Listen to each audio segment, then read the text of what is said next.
The entire restaurant held its breath. Chairman Ban Dongmin, the most feared crime lord in Seoul, had just been insulted by a high society guest for his fisherman's roots. The room waited for blood, but before the chairman's son could respond, a voice cut through the tension, soft, respectful, but unmistakably wrong. A young black waitress, head bowed in a perfect 45-degree angle, greeted the chairman not in standard Seoul Korean, but in the ancient Gyeongsang Sadori, a dialect so rare and noble it hadn't been heard in the underworld for 3 generations. The clatter of silverware stopped. The air turned to glass. Chairman Ban's hand froze an inch from his glass. He wasn't just shocked. He was terrified, because only 2 types of people know that dialect, the descendants of Southern royalty. And the ghosts of families his organization destroyed. The kitchen of the Gilded Lotus, Seoul's most obscenely expensive fusion restaurant, smelled of black truffle jjigae, dry-aged hanwoo, and pure, unadulterated terror. Move, move, move. If that silverware isn't polished to a mirror finish, I will personally see to it that you never work in this country again. Director H. Wang Tisung was a man spiraling toward a complete nervous collapse. He dabbed at the sweat pooling on his upper lip with a monogrammed handkerchief, his eyes darting between the clock and the velvet-roped private entrance. It was 7:55 p.m. They had 5 minutes. Melissa Peacock adjusted her apron, keeping her head down. She hated nights like this. At 24, she had perfected the art of being invisible. She wore her coily hair in a tight, practical braid that pulled at her scalp, and she wore oversized black-rimmed glasses she didn't actually need, just to create a barrier between her sharp, observant brown eyes and the prying stares of the chaebol sons and tech moguls who frequented the place. Peacock SSI, Director H. Wang barked, snapping his fingers in her face. She flinched, gripping her tray tighter. Yes, Director. You are on water duty, sparkling still and ice, nothing else.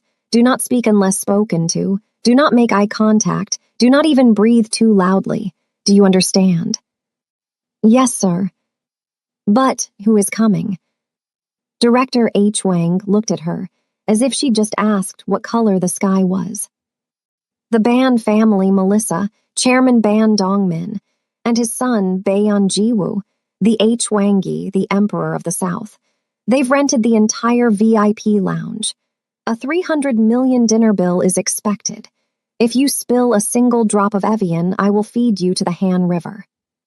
Melissa felt ice trace its way down her spine. The Bans. Even in the shelter of the kitchen, she knew the name.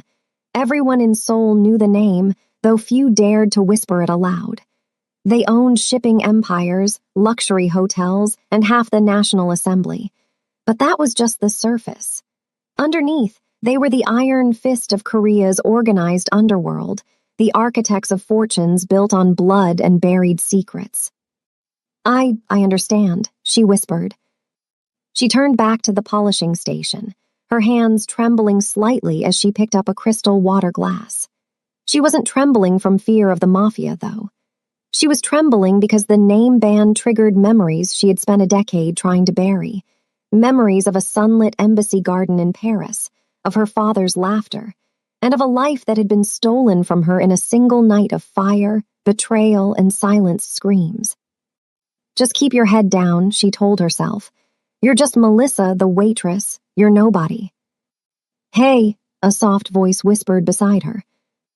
It was Dee Hyun, the sous chef, looking concerned. You okay? You look like you've seen a ghost. I'm fine, Dee Hyun, Melissa lied, forcing a weak smile. Director H. Wang is just intense tonight. It's the Bans, Dee Hyun muttered, checking the sear on a pan of galbajam. Rumor has it Chairman Ban is in a foul mood. A deal in Busan went south. Lost $30 billion. He's looking for someone to take it out on. Melissa didn't reply. She just focused on the glass in her hand, rubbing a non-existent smudge until the crystals squeaked. Outside, the heavy oak doors of the restaurant swung open. The air in the kitchen seemed to be sucked out into the dining room. Silence fell over the line cooks. Even the sizzling of the pans seemed to quiet down. Director H. Wang burst back into the kitchen, his face ashen. "They're here. Line up. Everyone line up." The entourage didn't walk. They prowled. 8 men in total entered the Gilded Lotus. 6 of them were clearly bodyguards, hulking walls of muscle squeezed into black suits that cost more than Melissa's yearly rent. They wore earpieces and scanned the room with dead, shark-like eyes. But the 2 men in the center absorbed all the light in the room. To the left was Baeon Jiwoo. He was undeniably devastating, tall, perhaps 62, with shoulders that filled out his bespoke midnight blue Tom Ford suit with predatory grace. His hair was jet black, slicked back but not severe, and his jawline looked like it had been carved from obsidian. He didn't look at the staff lined up by the wall. He looked through them, checking exits, checking sightlines. He was the enforcer, the future king. A Sig Sauer was likely tucked beneath that tailored jacket, resting against his ribs. And then there was Chairman Ban Dongmin. He was older, perhaps in his late 60s, walking with the measured confidence of a man who had never needed to hurry for anyone. He wore a charcoal 3-piece suit and a long cashmere overcoat draped over his shoulders like a royal mantle. His face was a map of hard-won battles, deep lines etched around a mouth that looked like it had forgotten how to smile decades ago. His eyes were dark, hooded, and utterly terrifying. He carried an ebony cane topped with a silver dragon's head, though Melissa suspected he didn't actually need it. The cane was a statement, a reminder. I have survived everything you haven't. Director H. Wang bowed, so low his forehead nearly touched his knees. Chairman Ban, young Master Baeon, it is the greatest honor. Chairman Ban waved him off without a word, his gaze sweeping over the restaurant like a king surveying conquered territory. And then, for just a fraction of a second, his eyes landed on Melissa. She kept her head down, her breathing shallow. Don't look up, don't move, don't exist. But she could feel his gaze, like a blade pressed against her throat. And somewhere deep in her chest, beneath the fear and the carefully constructed mask of invisibility, a small, dangerous voice whispered, "He doesn't remember you. But you remember him." The first rule of survival in a place like the Gilded Lotus was simple: never be memorable. Melissa had learned this lesson the hard way, in a dozen different cities under a dozen different names. In Paris, she'd been Marie, a chambermaid at the Ritz. In London, Clara, a bookshop clerk in Notting Hill. In Tokyo, she'd served tea in a ryokan where Yakuza bosses came to forget their wars for a weekend. Each time, the pattern was the same. Keep your head down. Smile when expected. Fade into the wallpaper. Survive. Seoul was supposed to be different. Seoul was supposed to be her last stop, the place where she could finally exhale and let the past stay buried. But as she polished the water glasses in the back corridor of the VIP lounge, listening to the muffled chaos of the kitchen behind her, Melissa realized she'd been lying to herself. There was no last stop, not for people like her, not for the daughters of dead diplomats who knew too many secrets and had seen too many faces. She moved through her routine with mechanical precision. Check the ice buckets, refill the sparkling water carafes, adjust the ambient lighting in the lounge so it cast the Ban family's table in a warm, flattering glow. Director H. Wang had given her a 17-point checklist, and she'd memorized every item before her shift even started. That was the problem with having a perfect memory. You couldn't forget anything, even when forgetting would be a mercy. Through the frosted glass partition, she could see the Ban family settling into their seats. Chairman Ban sat at the head of the table, his posture regal despite his age. Baeon Jiwoo sat to his right, his expression unreadable as he scanned the room one final time. The bodyguards had taken positions at the 3 entrances to the lounge, their hands resting casually near their concealed weapons. Melissa's hands moved on autopilot, arranging the glassware, but her mind was elsewhere. She was calculating. It was a habit she couldn't break, a skill drilled into her by her father during long summers at the embassy compound. Always know your exits, Melissa. Always know who's watching. Always know who holds the real power in the room. Chairman Ban held the power. That much was obvious. But Jiwoo was the danger. She could see it in the way he moved, in the coiled tension beneath his expensive suit. He was the kind of man who could smile at you over dinner and slit your throat before dessert arrived. She'd met men like him before. Some of them were even still alive. Peacock SSI. Director H. Wang appeared at her elbow, his voice a harsh whisper. They're ready for water service. Go, now, and for the love of God, do not embarrass me.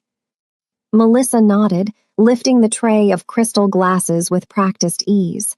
The weight was familiar, comforting even. It gave her hands something to do, a reason to keep her eyes down and her expression neutral.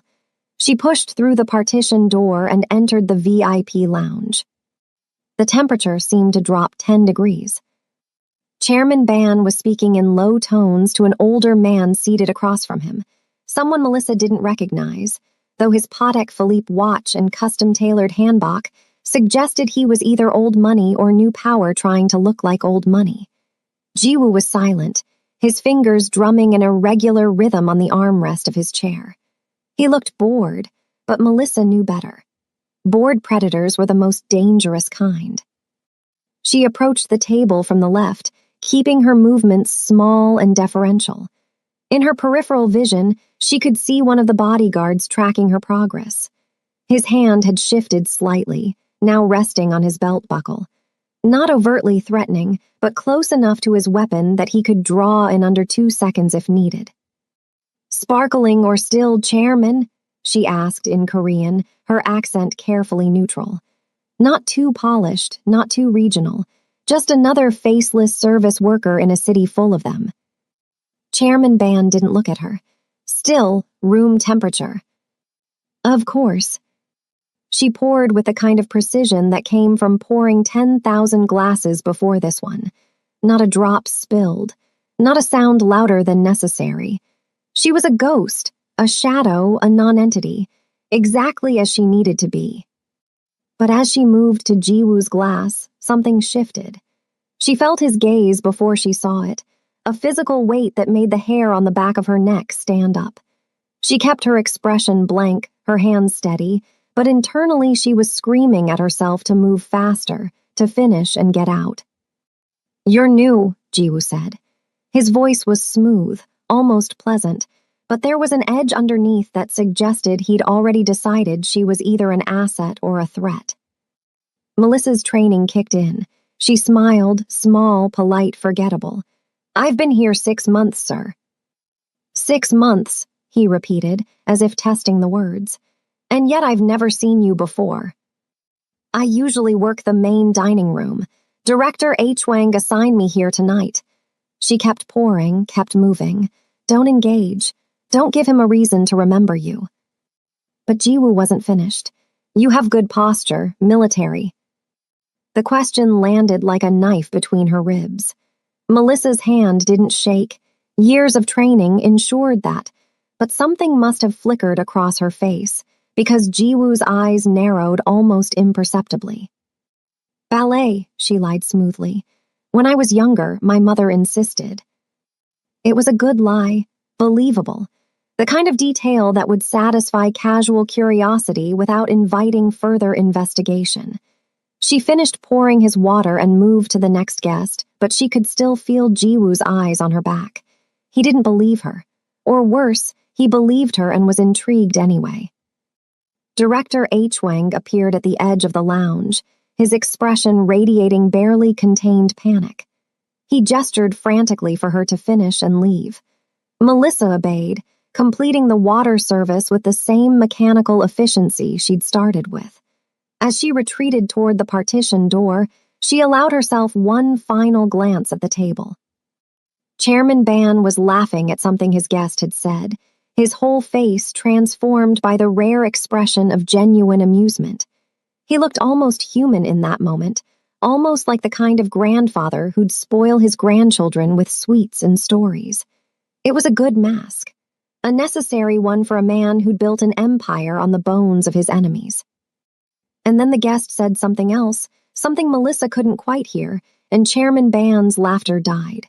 The warmth drained from his face like water from a broken glass. His hand tightened around his cane, knuckles going white. "I come from fishermen," the chairman said quietly. His voice was soft, but it carried through the lounge like a crack of thunder. "My father gutted fish on the docks of Busan for 30 years. He died with calluses on his hands and not a single one to his name. And you dare." The guest raised his hands in a placating gesture, but Melissa could see the contempt in his eyes. The barely concealed sneer that said, "You can buy all the suits you want, Ban. You'll always be a fisherman's son." Melissa should have kept walking, should have pushed through the partition door and disappeared back into the kitchen where she belonged. But something inside her, something old and stubborn and deeply, catastrophically stupid, refused to let her move. She watched Chairman Ban's face harden into something ancient and terrible. She watched Jiwoo's hand drift toward his jacket. She watched the bodyguards shift their stances, preparing for violence that would paint the VIP lounge red. And in that frozen moment, Melissa made a choice that would destroy everything. She stopped walking. She turned. And in a voice that carried the weight of 3 generations of Southern kings, she bowed her head and spoke in the Gyeongsang Satori, the dialect of her grandmother, the tongue of scholars and nobility, the language that hadn't been heard in Seoul's underworld since before the war. "Jondi Hamnida, H. Webionim, Jail Myongnan Bun, I Oziatsubnika." The room turned to ice. Chairman Ban's hand froze an inch from his glass. The contemptuous guest went pale. Jiwoo's entire body went rigid, his hand now fully inside his jacket, fingers wrapped around cold steel. And Melissa, the invisible waitress, the girl who'd spent a decade perfecting the art of being nobody, felt the full weight of 20 pairs of eyes land on her like a guillotine blade. The silence that followed Melissa's words wasn't the absence of sound. It was the presence of something far more dangerous, recognition wrapped in disbelief, curiosity sharpened into suspicion, and beneath it all, the electric charge of imminent violence. Chairman Ban turned his head slowly, mechanically, like a man waking from a nightmare, only to discover the nightmare had followed him into consciousness. His eyes found Melissa where she stood frozen 3 steps from the partition door, her tray clutched against her chest like a flimsy shield. For a moment that stretched into eternity, he simply stared at her, his expression cycling through shock, confusion, and then something that looked disturbingly close to fear. The contemptuous guest, a man Melissa now recognized as Vice Chairman Cho of Daehin Financial Group, one of the oldest money families in Seoul, had gone from ruddy-faced arrogance to ashen disbelief. His mouth hung open in a way that would have been comical if the situation weren't careening toward catastrophe. He looked at Melissa, then at Chairman Ban, then back at Melissa, as if trying to solve an equation that refused to balance. "What did she just say?" Vice Chairman Cho whispered, though the lounge's acoustics carried his words to every corner. Chairman Ban didn't answer. He was still staring at Melissa, his weathered face now completely unreadable. The hand that had been gripping his dragon-headed cane had gone slack, and the cane itself tilted at an odd angle, forgotten. It was Jiwoo who moved first. He rose from his chair with the fluid grace of a man who'd been training for violence since childhood, his hand still inside his jacket. He didn't draw his weapon, not yet, but the threat was clear. In 3 strides, he'd crossed the distance between the table and Melissa, positioning himself between her and the exit. Up close, he was even more imposing than she'd realized. The expensive cologne couldn't quite mask the scent of gun oil and something darker, more metallic. Blood, perhaps, or just the memory of it. "Say it again," Jiwoo commanded, his voice barely above a whisper but carrying the weight of an executioner's order. Melissa's training screamed at her to run, to drop the tray and bolt for the kitchen, to disappear into the Seoul night and never look back. But her feet remained rooted to the antique Persian rug, and her mouth, that treacherous, stupid mouth, opened again. Jondi Hamnida, H. Webionim, she repeated, softer this time but with no less clarity. I honor you greatly, Chairman. The most esteemed elder has arrived. The Gyeongsang dialect rolled off her tongue like water, each syllable weighted with centuries of tradition. It wasn't just a regional accent. It was a declaration of lineage, of belonging to a world that had supposedly died with the old Korea. Only the most educated scholars still studied it. Only the descendants of the Southern aristocracy still spoke it at home, behind closed doors, where the nouveau rich couldn't hear them clinging to their fading relevance. And certainly, no black waitress in a fusion restaurant should know it existed, let alone speak it with the fluency of someone who'd been raised in it. Jiwoo's eyes narrowed to dangerous slits. Who taught you that? My grandmother, Melissa said, and it was the truth, though not the whole truth. Her grandmother had taught her many things during those precious summers in the countryside outside Gyeongju, before the world had caught fire and turned her family into ghosts.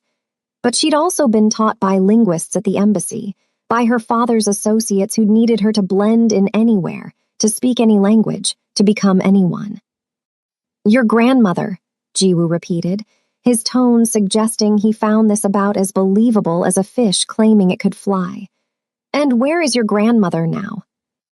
Dead, another truth, another fragment of a larger lie. Chairman Ban finally found his voice. It emerged rough, shaken, nothing like the commanding tone he'd used moments before. Come here, girl. It wasn't a request.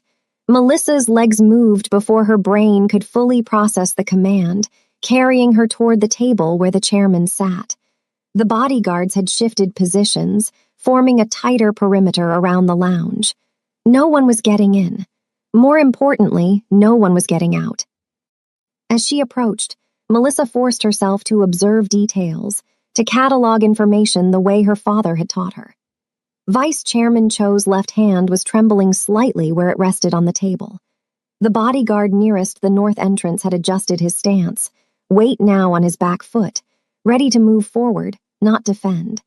And Chairman Ban's breathing had quickened, though he was trying to hide it behind the mask of composure that had served him for decades. Set down the tray, Chairman Ban ordered. Look at me. Melissa obeyed, placing the tray on a nearby service cart before turning to face him directly. It violated every instinct she'd cultivated over the past decade. Don't make eye contact. Don't be seen. Don't be remembered. But those rules belonged to the invisible waitress named Melissa Peacock, and that woman had just ceased to exist the moment she'd opened her mouth. Chairman Ban studied her face with an intensity that made her skin prickle. His gaze traced her features, the sharp intelligence in her eyes that the oversized glasses couldn't fully hide, the set of her jaw, the way she held herself despite the fear coursing through her veins. He was searching for something, some ghost from his past, some answer to a question he hadn't yet asked. You speak the old tongue, he said finally. Not the simplified version they teach in universities, the real dialect. The one my grandmother used when she wanted to remind my father of everything he'd lost when they came down from the mountains. It wasn't a question, but Melissa nodded anyway. And you're what, 23, 24? 24. Born where? This was the moment, the knife's edge. She could lie, construct some elaborate backstory about a Korean adoptive family, about summers spent in Gyeongju learning from elderly relatives. It might even be believable enough to satisfy casual curiosity. But Chairman Ban wasn't casually curious. He was hunting, and men like him could smell a lie the way sharks smelled blood in water. Paris, Melissa said, but my grandmother lived in Gyeongju. I spent summers there as a child. Your grandmother's name. The tray on the service cart suddenly seemed very far away, and Melissa's hands felt empty, vulnerable. Respectfully, Chairman, I don't see how my family history is relevant to water service. The temperature in the room dropped another 10 degrees. Several of the bodyguards shifted, hands moving closer to concealed weapons. Vice Chairman Cho looked like he wanted to disappear through the floor, and Jiwoo, still standing close enough that Melissa could count his heartbeats in the pulse visible at his throat, smiled. It wasn't a pleasant expression. "You speak to my father in the tongue of kings," Jiwoo said softly, "and then you tell him what is and isn't relevant. You're either extraordinarily brave or catastrophically stupid."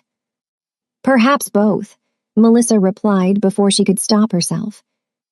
For a fraction of a second, something flickered across Jiwoo's face. Surprise, maybe, or reluctant admiration. It vanished as quickly as it appeared, replaced by the cold mask of calculation. He turned to his father. "Abiyoji, let me handle this." But Chairman Ban raised a hand, silencing him. The old man's expression had shifted again, morphing from shock into something more complex. When he spoke next, his voice carried a different weight, not anger, but a kind of careful respect that hadn't been there before. "Agassi," he said, using the old form of address for a young woman of quality. "You have done something tonight that no one has dared to do in many years. You have reminded me of who I was before I became who I am." He paused, his gaze flicking briefly to Vice Chairman Cho, whose face had taken on a grayish pallor. "This man insulted my origins. He suggested that no matter how high I climb, I will always smell of fish guts and poverty. That the blood in my veins is too common, too dirty, to deserve the respect of Seoul's elite." Vice Chairman Cho started to protest, but Chairman Ban silenced him with a look that could have frozen the Han River. "And then you," Chairman Ban continued, turning back to Melissa, "you greeted me in the language of the Southern aristocracy. The language of the families who ruled before the war, before the occupation, before everything turned to ash. You called me Hwebionim, not just chairman, but honored elder. You spoke to me as if I were descended from scholars and kings." He leaned forward, and Melissa could see the scars on his knuckles, the permanent stains that no amount of expensive suits could erase. "So tell me, girl, was that kindness? Was it pity? Or are you making a point that someone like Vice Chairman Cho here is too stupid to understand?" The honest answer was none of those things. Melissa had spoken without thinking, driven by a rage she thought she'd buried years ago. Rage at men like Vice Chairman Cho who wielded their inherited wealth like weapons. Rage at the casual cruelty of people who'd never gutted a fish or missed a meal or watched their entire world burn because they were born on the wrong side of someone else's ambition. But she couldn't say that. Couldn't explain that she'd seen too many Chairman Bans in her life, men who'd clawed their way up from nothing, only to discover that the people at the top would never let them forget where they'd started. "It was respect," Melissa said finally. "Genuine respect. Vice Chairman Cho's family may have old blood, but you have old strength, the kind that survives, the kind that builds empires while others simply inherit them." The words hung in the air like smoke. Vice Chairman Cho's face cycled through several shades of purple, but he kept his mouth firmly shut. He was smart enough to recognize that this conversation had moved far beyond his control. Chairman Ban sat back in his chair, his expression unreadable once more. When he finally spoke, his voice carried a note of dark amusement. "Old strength," he repeated. "I like that." He glanced at Jiwoo. "What do you think, son? Should we be flattered or concerned that a waitress sees us so clearly?" "Concerned," Jiwoo said immediately, his eyes never leaving Melissa's face. "People who see clearly are dangerous. They notice things, remember things." "True," Chairman Ban agreed. He turned back to Melissa. "Which raises the question, what else have you noticed? What else have you remembered about the people who dine in this restaurant?" It was a trap dressed as curiosity, and Melissa knew it. If she claimed to notice nothing, she'd be lying, and Chairman Ban would know it. If she admitted to noticing everything, the clandestine meetings, the quiet exchanges of information, the careful choreography of power that played out in the Gilded Lotus every night. She'd be confessing to being a potential security threat. I noticed that Director H. Wang is probably having a heart attack right now, Melissa said, nodding toward the partition door where H. Wang's pale face was pressed against the glass.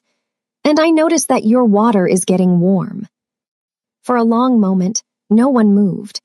Then Chairman Ban threw back his head and laughed, a genuine, full-throated sound that seemed to surprise even him. Chairman Ban's laughter faded, but something had shifted in the room's atmosphere. The immediate threat of violence had receded like a tide, though Melissa knew it could crash back without warning. She'd bought herself minutes, maybe an hour, but eventually someone would ask questions she couldn't answer without destroying the carefully constructed fiction of her life. "Return to your duties," Chairman Ban said, waving her away with a casual dismissal of a king releasing a court jester. "And send Director Uchwang in. I want to compliment him on his interesting choice of staff." The words were polite, but the underlying message was clear. "I'm not done with you yet." Melissa bowed, a proper bow, not too deep, not too shallow, and retreated toward the partition door. She could feel multiple gazes tracking her movement, cataloging the way she walked, the angle of her shoulders, the controlled precision of her steps. Joa's eyes felt the heaviest, a physical weight pressing against her spine like the barrel of a gun. Director Uchwang practically yanked her through the partition door the moment she was within reach. His hands were shaking, and his face had gone from pale to a mottled red that suggested his blood pressure had achieved numbers usually reserved for medical emergencies. "What did you do?" he hissed, pulling her into the narrow corridor that led to the kitchen. "What in God's name did you do in there?" "I served water," Melissa said, keeping her voice steady. The chairman laughed. "I believe that's considered a successful service interaction." "Don't." Uchwang's finger jabbed toward her face, stopping just short of touching her nose. "Don't you dare play games with me. Chairman Ban wants to see me, personally. Do you have any idea what that means?"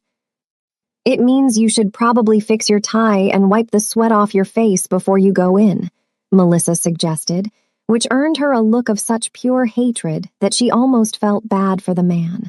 Almost. Uchwang stormed back toward the VIP lounge, muttering what sounded like prayers or curses under his breath. Melissa watched him go, then turned toward the kitchen. She needed to move, to do something with her hands before the adrenaline crash hit and her carefully maintained composure crumbled. The kitchen was still in controlled chaos. Line cooks shouted orders while Sue's chefs plated dishes with the kind of precision usually reserved for surgery. The air was thick with steam and the competing aromas of a dozen different courses in various stages of preparation. No one looked at Melissa as she entered. In the hierarchy of the kitchen, waitstaff occupied the lowest rung, necessary but largely invisible. She grabbed an empty tray from the service station and began loading it with dirty glasses that had been left by the polishing station. Busy work. Mindless, repetitive busy work that gave her brain something to focus on besides the catastrophic mistake she'd just made. Her hands moved automatically, stacking glasses in the precise configuration that would prevent them from clinking together during transport. "You're doing it wrong." The voice came from behind her, close enough that she could feel the breath against her ear. Melissa didn't jump. Years of training had long since beaten the startle reflex out of her. But she did freeze, her fingers tightening around the glass she'd been holding. Bun Joa stood less than 2 feet away, having somehow crossed the entire kitchen without her noticing. Up close, without the formal barrier of the VIP lounge between them, he was even more unsettling. His eyes were dark brown, almost black, and they held the kind of cold intelligence that suggested he'd seen through every lie she'd ever told before she'd even opened her mouth. "Excuse me," Melissa said, not turning around. If she turned, she'd have to look at him, and looking at him meant acknowledging that he'd invaded her space, her sanctuary, the one place in the restaurant where she should have been safe from scrutiny. "Your stance," Joa said, moving to her side so she couldn't avoid seeing him without making it obvious she was avoiding him. Weight distributed 50-50 between both feet, knees slightly bent, shoulders squared, center of gravity low. He tilted his head, studying her the way a jeweler might study a diamond, looking for flaws or proof of authenticity. That's not how waitresses stand. That's how soldiers stand. That's how people have been trained to move quickly, to react to threats, to survive combat stand. Melissa set down the glass she'd been holding with deliberate care. "I took a self-defense class at university. Women traveling alone need to know how to protect themselves." "A self-defense class," Joa repeated, his tone making it clear he found this explanation about as convincing as Vice Chairman Chuz's stammered apologies. "And which university was that?" "Sorbonne," Melissa said, because it was true enough to be checkable and vague enough to be unhelpful. "Paris campus, 3 years ago." "The Sorbonne offers excellent self-defense classes," Joa said conversationally, as if they were discussing the weather rather than circling each other like predators establishing territory. "Basic striking techniques, how to break a grip, how to use everyday objects as improvised weapons, very practical curriculum." He paused, letting the silence stretch just long enough to become uncomfortable. "But they don't teach you how to assess a room's tactical layout in under 3 seconds. They don't teach you how to identify armed personnel by the slight bulge under their jackets or the way they keep their strong hand free. And they certainly don't teach you the Gyeongsang dialect spoken by families who died before you were born." Melissa's pulse was hammering in her throat, but she kept her expression neutral, bored even. "I'm a good student. I pay attention." "You're more than a good student." Joa reached past her, picking up one of the glasses she'd been stacking. He held it up to the light, examining it as if it held secrets. "You're a woman who speaks 5 languages. I counted the switching between Korean, English, and Japanese during dinner service, plus the French you just claimed and the ancient dialect that stopped my father's heart. You're a woman who moves like violence is just another word in your vocabulary. And you're a woman who's working as a waitress in Seoul, when you could clearly be doing something far more profitable with your skill set." He set the glass down and turned to face her fully. "So let's stop pretending you're just a well-educated server who happened to remember a few phrases from her grandmother. Tell me who you really are, or I'll have one of my people run your fingerprints and find out myself." The threat was delivered without malice, without raised voice or physical intimidation. That somehow made it worse. Joa wasn't angry, he was curious, and curious predators were patient. They'd wait hours, days, weeks if necessary to satisfy that curiosity. "I'm exactly who I appear to be," Melissa said, meeting his gaze for the first time since he'd entered the kitchen.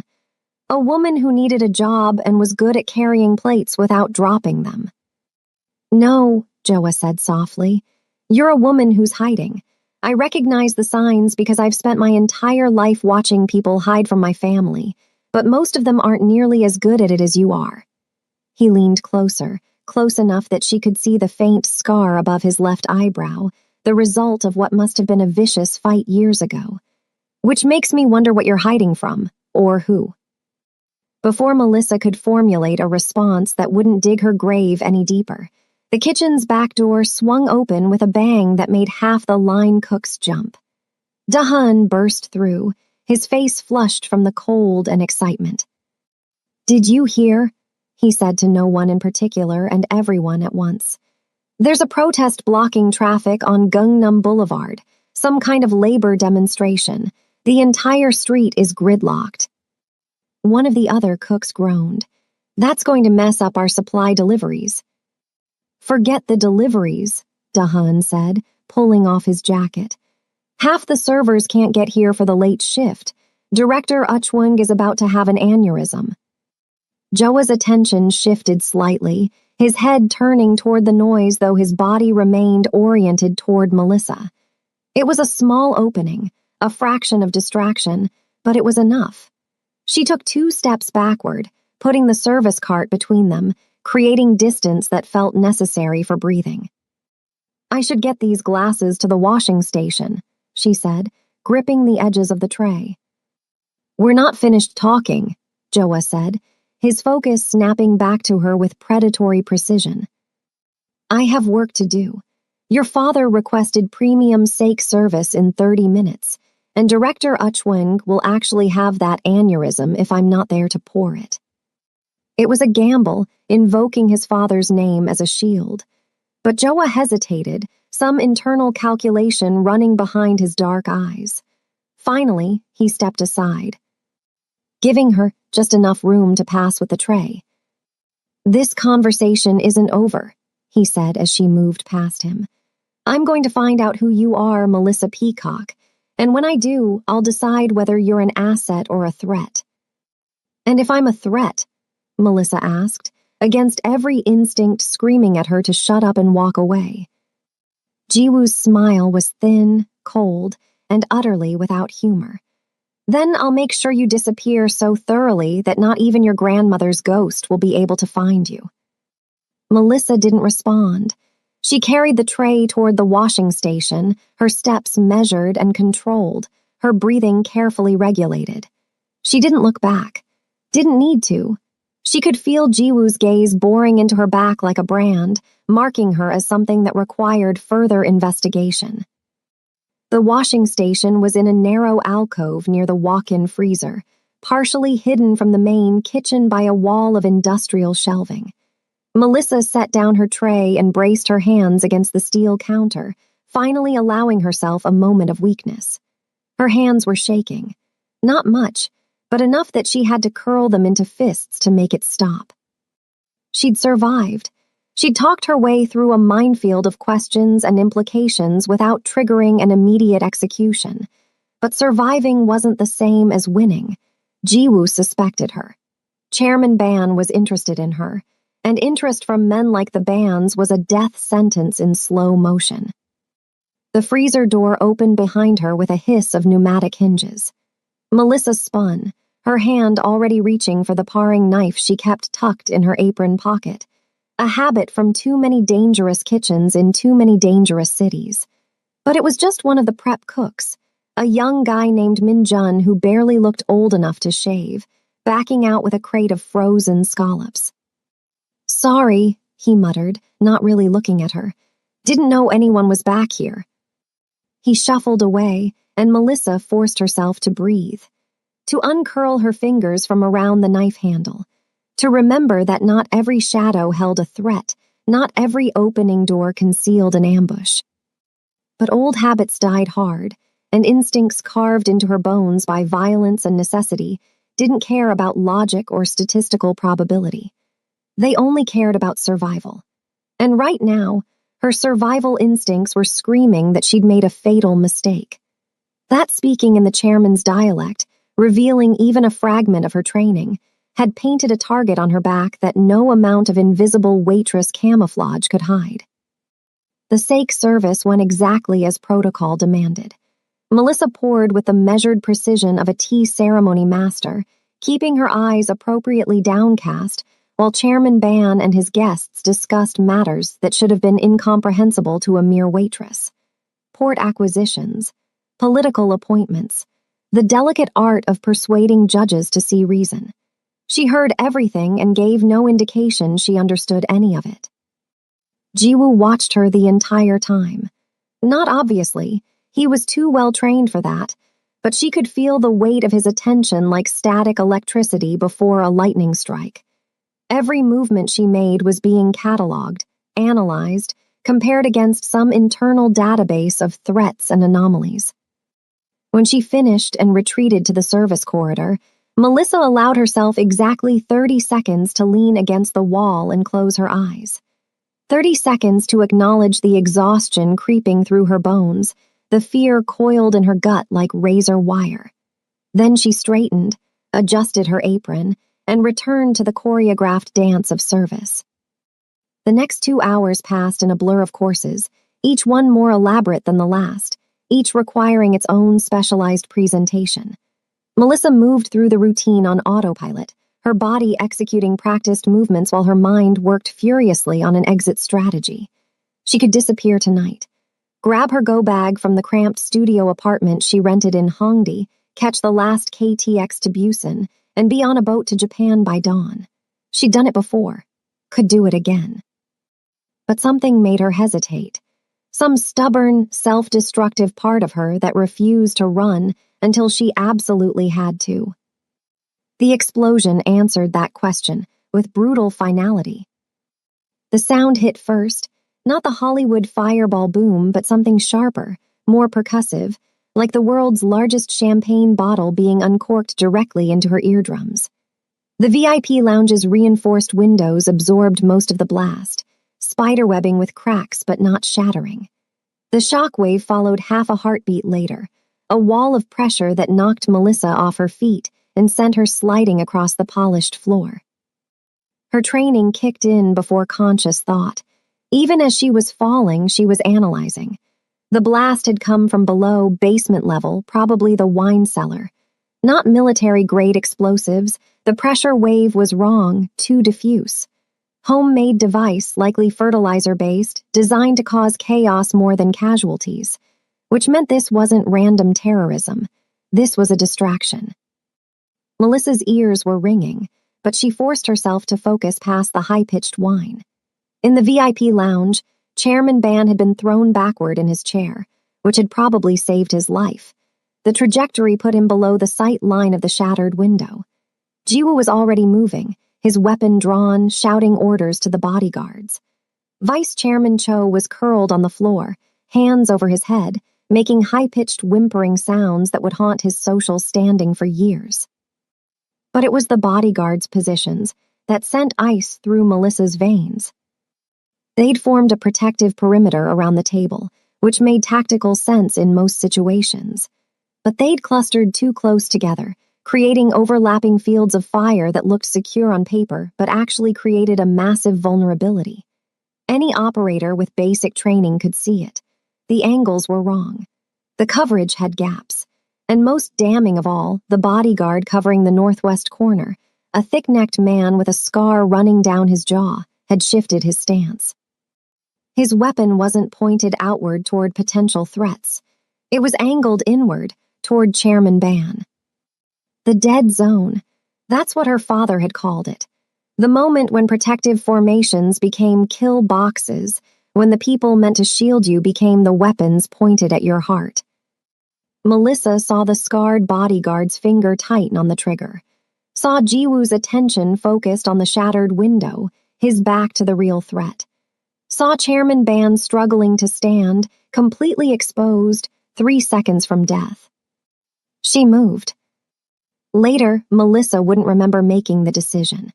Wouldn't remember the rational calculation of risk versus reward, the careful weighing of consequences. She would only remember the pure, instinctive drive to prevent what she'd seen too many times before, the moment when trust transformed into betrayal, when loyalty revealed itself as a mask worn by assassination. The serving tray she dropped when the explosion hit was still spinning on the floor. Melissa grabbed it as she launched herself toward Chairman Ban, her body moving with a kind of speed that only came from thousands of hours of muscle memory training.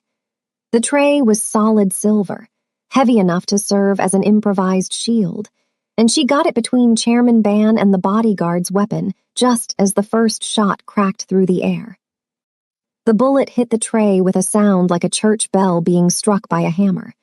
The impact jolted up Melissa's arms, nearly tearing the tray from her grip, but she held on. Used the momentum to ram into Chairman Ban, shoving him sideways and down behind the overturned table. A second shot rang out, passing through the space where the chairman's head had been a fraction of a second earlier. "Stay down," Melissa shouted in Korean, pressing her weight against Chairman Ban to keep him pinned to the floor. She could feel his heart hammering against her arm, could smell the expensive cologne mixed with the acrid stench of fierce sweat. The room erupted into chaos. Jiwoo spun, his weapon tracking toward the scarred bodyguard, but 2 other guards had already realized what was happening. They opened fire, their shots going wide in the cramped space, punching holes in the antique wallpaper and turning the lounge into a shooting gallery. The scarred bodyguard, the traitor, dove behind a decorative pillar, returning fire with the kind of practiced accuracy that spoke to military training. He wasn't trying to kill Chairman Ban anymore. His escape had become the priority. But he was laying down enough suppressive fire to make pursuit suicide. Melissa's mind worked at triple speed, cataloging details. 3 loyal bodyguards down, wounded or dead. 2 more pinned behind furniture. Unable to advance without exposing themselves. Jiwoo moving toward the traitor's position with the kind of cold determination that suggested he planned to empty an entire magazine into the man's face. And Chairman Ban beneath her, still alive, still breathing, but only because a waitress who shouldn't know how to read tactical formations had recognized a kill box before it closed. Byoji, Jiwoo's voice cut through the gunfire. Are you hit? No, Chairman Ban wheezed. His hands had grabbed onto Melissa's uniform jacket, gripping the fabric with desperate strength. The girl, she pushed me. Another explosion, smaller this time, came from the main dining room. Screams followed, high and panicked. The sound of breaking glass, running feet, the particular chaos that came when civilians encountered violence they'd only seen in movies. We need to move, Melissa said, her voice calm despite the adrenaline turning her blood into rocket fuel. They're herding everyone toward the south exit. It's a kill funnel. Anyone who goes that way is dead. Jiwoo had reached the pillar where the traitor had taken cover. He moved with the economical violence of someone who'd done this before, rounding the corner with his weapon raised. The shot he fired was followed by a wet, choking sound. When Jiwoo stepped back, his expression was utterly blank, and there was blood misted across his white shirt cuff. He crossed back to where Melissa still covered his father, his eyes finding hers with an intensity that felt like physical contact. How did you know? His stance was wrong, Melissa said. Weight forward, weapon angle inward. He was preparing to fire on the chairman, not defend him. And you just happened to notice that while serving sake. I notice a lot of things. Jiwoo stared at her for a long moment, something complicated moving behind his dark eyes. Then he extended his hand, pulling Chairman Ban to his feet with surprising gentleness. The old man was shaking, his carefully constructed composure finally cracking under the weight of narrowly avoided death. Someone inside, Chairman Ban said, his voice hoarse. Someone close enough to turn my own security against me. I'll find them, Jiwoo promised, and the cold certainty in his voice suggested that whoever had orchestrated this betrayal would beg for death long before he granted it. A third explosion, this one from the kitchen, sent tremors through the floor. The lights flickered once, twice, then died completely. Emergency lighting kicked in, bathing everything in sickly red that made the blood splattered across the walls look black. We can't stay here, Melissa said. She'd released Chairman Ban but remained in a crouch, her body instinctively seeking the smallest target profile. The explosions are sequential, methodical. They're collapsing your escape routes one by one. In about 90 seconds, the only way out will be the route they want you to take. The underground parking garage, Jiwoo said immediately.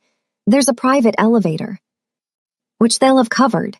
Melissa closed her eyes, rebuilding the restaurant's layout in her mind. She'd memorized it weeks ago, the same way she memorized every building she spent significant time in. Emergency exits, structural weaknesses, routes that didn't appear on official blueprints. The old service tunnel, the one they sealed off during renovations 3 years ago. Jiwoo's head snapped toward her. How do you know about that?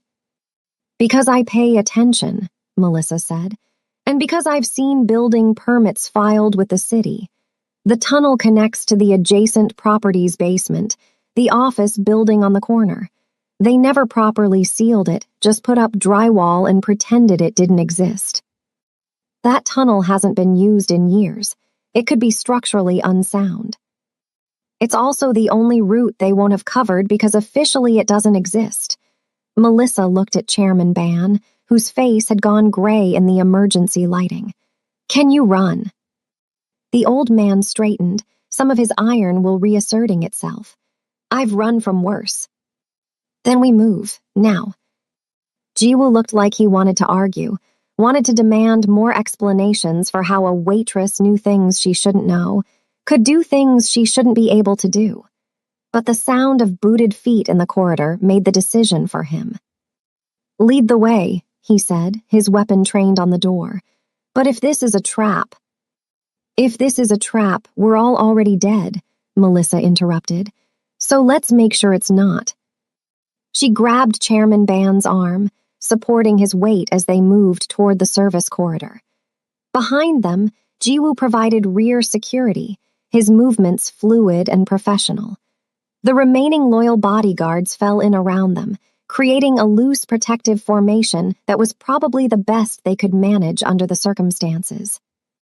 The emergency lighting cast their shadows long and distorted against the walls as they ran. Somewhere in the restaurant, more gunfire erupted. More screams. The methodical destruction of everything the Gilded Lotus had pretended to be, a sanctuary for the wealthy, a place where power could dine in peace. But Melissa had learned long ago that there were no sanctuaries, only temporary shelters from storms that never really stopped. The service tunnel entrance was hidden behind a false wall in the prep kitchen's dry storage room, exactly where Melissa remembered it from the architectural records she'd accessed during her 3rd week at the Gilded Lotus. Breaking into the city planning office's database had been almost embarrassingly easy, a reminder that Seoul's bureaucracy, for all its modern efficiency, still relied on security systems designed by the lowest bidder.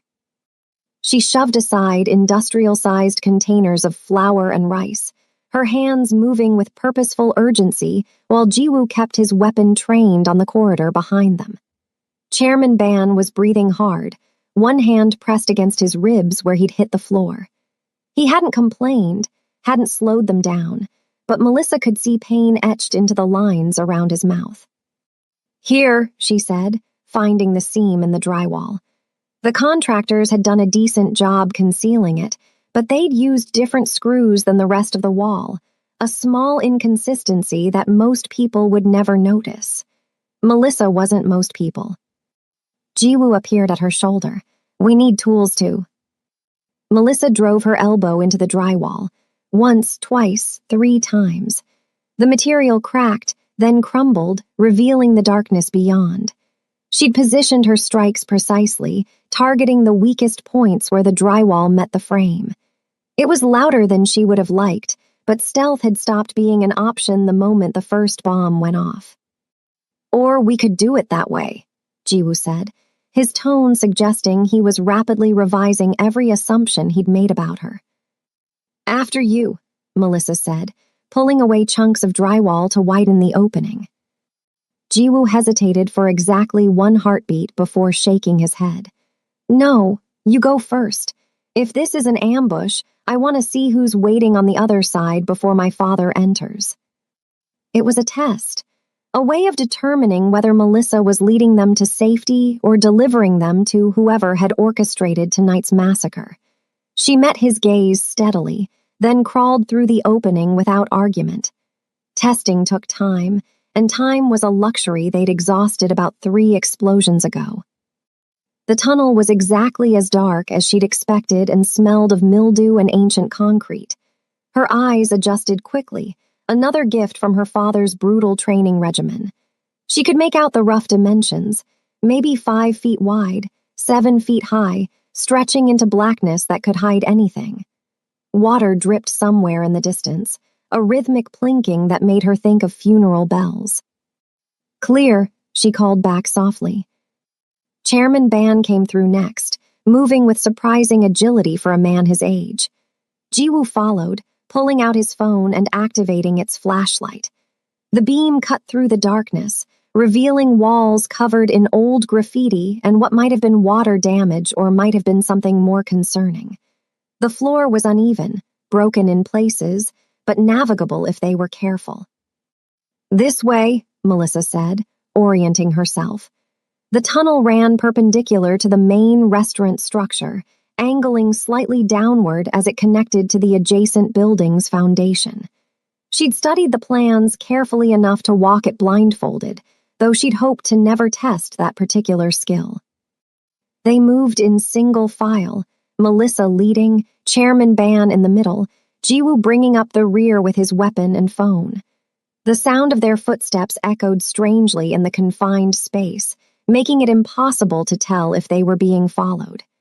Every 20 feet or so, Melissa would stop and listen, her head cocked.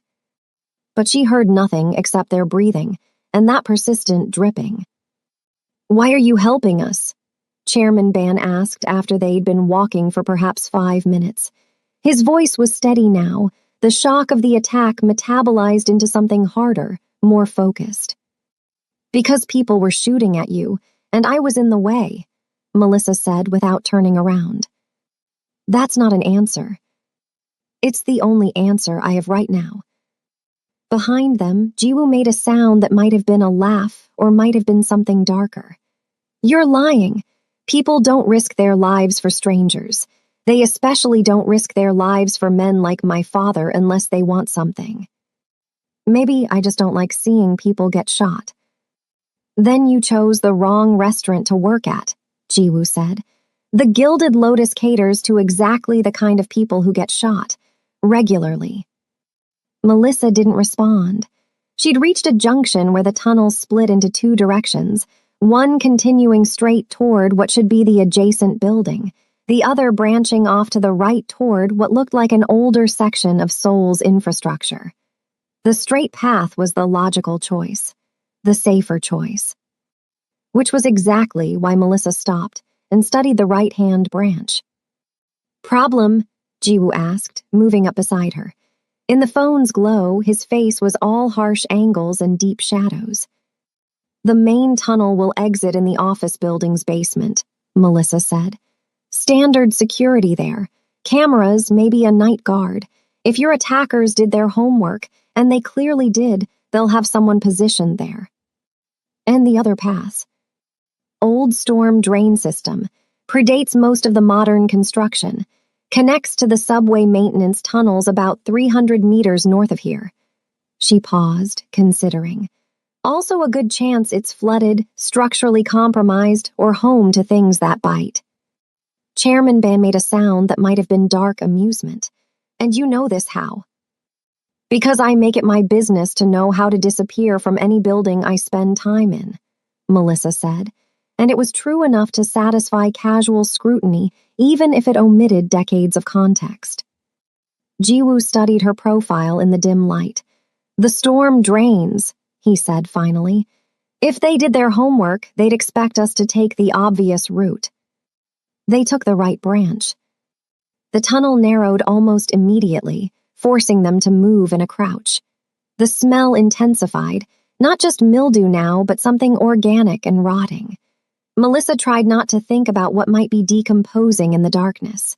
The walls here were older, brick instead of concrete, and the mortar between them had crumbled in places. Water seeped through the cracks, making the floor treacherous. 20 meters in, they heard it. Voices, coming from behind them from the direction of the Gilded Lotus. Tunnel entrance in the storage room, found fresh damage to the wall. Then they went this way. Move. Jiwoo killed his phone's flashlight instantly, plunging them into absolute darkness. Melissa felt Chairman Ban's hand grip her shoulder, using her as an anchor point. She could hear all 3 of them breathing, carefully controlled but impossible to eliminate entirely. "We need to move," Jiwoo whispered, barely audible. "Now." They did, navigating by touch and memory in darkness so complete it felt solid. Melissa kept one hand on the wall, using the texture of the brick to track their progress. Behind them, flashlight beams began probing the tunnel. The voices grew closer. "I count 3 sets of tracks in the dust. They definitely came this way." "Could be anyone. Workers, maintenance." With fresh blood on the walls. Don't be stupid, it's them. Melissa's mind caught on that last part. Blood on the walls. She glanced back, though she could see nothing in the darkness. One of them must be wounded, probably Chairman Ban, from when he'd hit the floor. He hadn't mentioned it, hadn't complained, but men like Ban were experts at hiding weakness until hiding it became impossible. The tunnel curved ahead, and Melissa nearly stumbled over something in the darkness. Her hand shot out, finding cold metal. A ladder bolted into the brick wall, leading upward. Here, she whispered. Jiwoo's hand found the ladder a second later. Where does this go? Up, does it matter? It matters if we climb into a dead end. Then stay down here and get shot. I'm going up. Melissa started climbing before he could argue. The ladder was slick with condensation, each rung a potential catastrophe, but she moved with practiced efficiency. Above her, after perhaps 20 feet, her hands found a metal grate. She pushed against it experimentally. It didn't budge. Below, the flashlight beams were getting brighter. She could hear boots splashing through puddles, could hear someone giving orders in a voice she almost recognized. Not quite, but close enough to trigger alarm bells in her memory. Melissa braced her back against the tunnel wall and drove both feet into the grate. Once. Twice. On the third strike, something gave with a shriek of protesting metal. The grate shifted, creating an opening large enough to squeeze through. She emerged into what appeared to be an alley, though the darkness made it hard to be certain. The air was cold, clean, carrying the smell of trash and car exhaust instead of rot and mildew. City air. Beautiful, toxic city air. Chairman Ban came through next, moving slower now, definitely favoring his left side. Jiwoo followed, his weapon out again, scanning their surroundings with trained efficiency. They were in a narrow service alley between two buildings, perhaps half a kilometer from the Gilded Lotus based on Melissa's mental map. Close enough to still hear sirens converging on the restaurant, far enough that the immediate danger had receded. We need a vehicle, Jiwoo said, pulling out his phone. I'll call. Don't. Melissa's hand shot out, knocking the phone away before he could complete the action. It clattered against the pavement, screen flickering. Your communications are compromised. That's how they knew where to position the explosions, when to trigger them. Someone inside your organization has been feeding them information. That's impossible, Jiwoo said, but his hand hadn't moved toward the fallen phone. My security team is vetted, loyalty tested. Then explain how attackers knew the exact layout of the VIP lounge's sight lines. Explain how they knew which bodyguard would have a clear shot at your father. Explain how they knew the timing of every course, every movement, every. A car appeared at the alley's mouth, not emerging slowly, not cautiously approaching. It materialized from the street beyond with the kind of aggressive certainty that suggested the driver knew exactly where they were going. The headlights pinned the three of them like insects on display.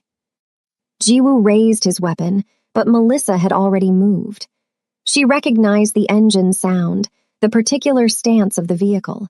A Mercedes G-Class, armored, probably weighing close to 4 tons with all the modifications. The kind of car that could ram through a building and come out the other side with scratched paint. The rear door opened before the vehicle fully stopped. A man emerged, mid-50s, wearing the kind of black tactical gear that suggested military background but no official affiliation. His face was weathered, scarred, familiar in a way that made Melissa's stomach drop. Get in, the man said in Korean. Then his eyes found Melissa and something flickered across his expression. Surprise, maybe. Recognition, definitely. You, I know you. I don't think so, Melissa said, but she did. Oh God, she did. She knew him from 8 years ago, from a safe house in Manila where her father had hidden them during the worst of the fallout. This was COT Min, former ROK Special Forces, current head of Chairman Ban's external security operations. Which meant, it's secure, CO said, addressing Jiwoo. I have 3 more teams creating a perimeter. We need to move before they realize you made it out. Jiwoo didn't lower his weapon. How did you find us? I didn't. She did. Seo gestured toward Melissa. I had eyes on all the probable exit points. When I saw someone emerge from a storm drain that shouldn't exist, I took a chance. It made sense. Almost. But something in Seo's tone, in the way he was carefully not looking at Melissa now, set off every alarm bell in her head. The chairman needs medical attention, Melissa said, pivoting. His ribs. The fall might have caused internal bleeding. Chairman Ban waved her off with surprising irritation. I've survived worse than falling down. You've also never been shot at by your own security before, Melissa countered. This wasn't random. This was coordinated, professional, and it almost worked because someone very close to you very badly wants you dead. The words hung in the air like smoke. Chairman Ban's expression hardened, aging him a decade in seconds. Then we find out who, and we make them regret every breath they've taken since birth. Abioji, Jiwoo said quietly. Get in the car, we'll discuss retribution after you're safe. Chairman Ban hesitated, then nodded. He moved toward the Mercedes, Jiwoo supporting him, leaving Melissa standing in the alley with Seo. You shouldn't be here, Seo said, his voice pitched low enough that the others wouldn't hear. Your father paid a lot of money to make sure you'd never be here. My father's dead, Melissa said flatly. Which is why you should have stayed dead too.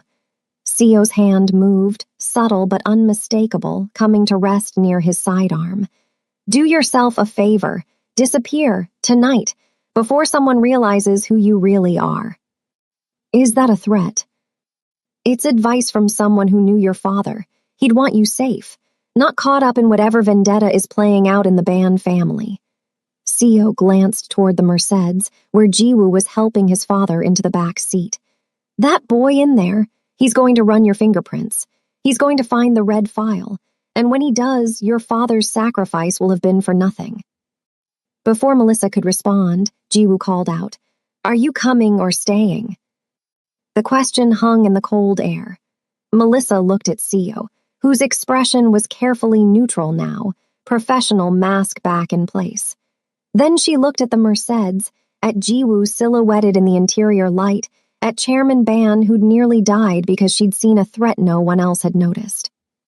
She'd spent 10 years running, 10 years building walls between herself and the past, 10 years pretending to be invisible. And in one night, one moment of speaking a forgotten dialect, she demolished all of it. I'm coming, Melissa said, and walked toward the car before she could change her mind. The Ban family estate sat in the hills north of Seoul, far enough from the city's sprawl that the light pollution faded into something approximating natural darkness.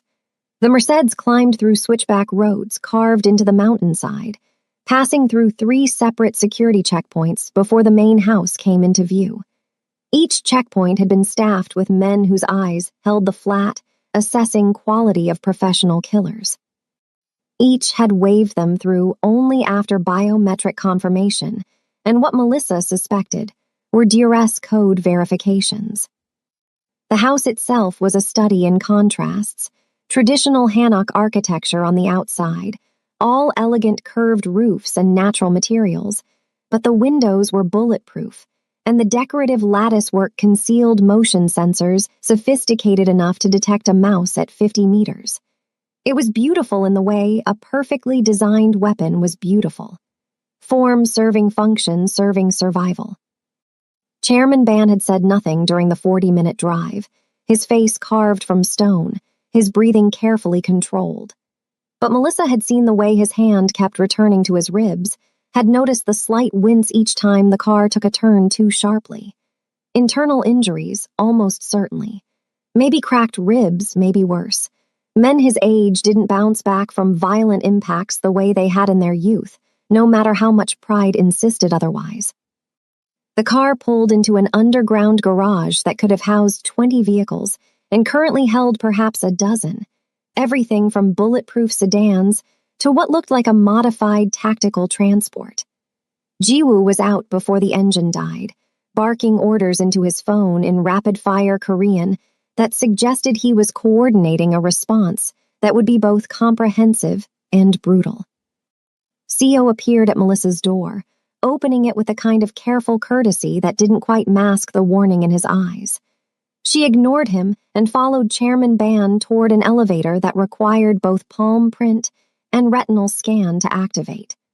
The technology was military grade, the kind of security usually reserved for government facilities or black sites that didn't officially exist. The elevator rose smoothly and silently. Chairman Ban studied his reflection in the polished steel doors, his expression unreadable. When he finally spoke, his voice was quiet but carried the weight of absolute authority. "You saved my life tonight." It wasn't a question, but Melissa answered anyway. "I saw an opening, I moved. Anyone would have done the same." "No," Chairman Ban said. "They wouldn't. Most people freeze when violence erupts. Their brains lock, their bodies betray them, and they die wondering why their legs wouldn't run." He turned to look at her directly. "You didn't freeze. You read the tactical situation faster than my own son, identified a threat my trained bodyguards missed, and executed a response that required split-second timing. That's not luck. That's training." The elevator doors opened onto a hallway that managed to be both opulent and sterile. Artwork that probably cost more than Melissa would earn in 10 lifetimes hung on walls monitored by cameras small enough to hide in the light fixtures. They passed through another biometric checkpoint, this one staffed by a woman whose eyes were cold and professional as she logged their entry. "Guest suite," Chairman Ban said to her. "Medical team for me, and someone tell my son I want a full briefing in 30 minutes. The woman nodded and spoke quietly into a concealed microphone.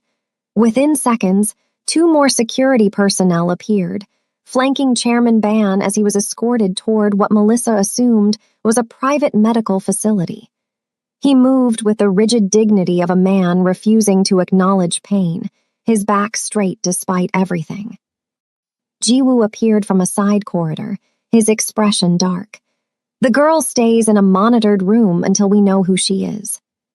"The girl has a name," Melissa said, her tone sharp despite the exhaustion pulling at her bones.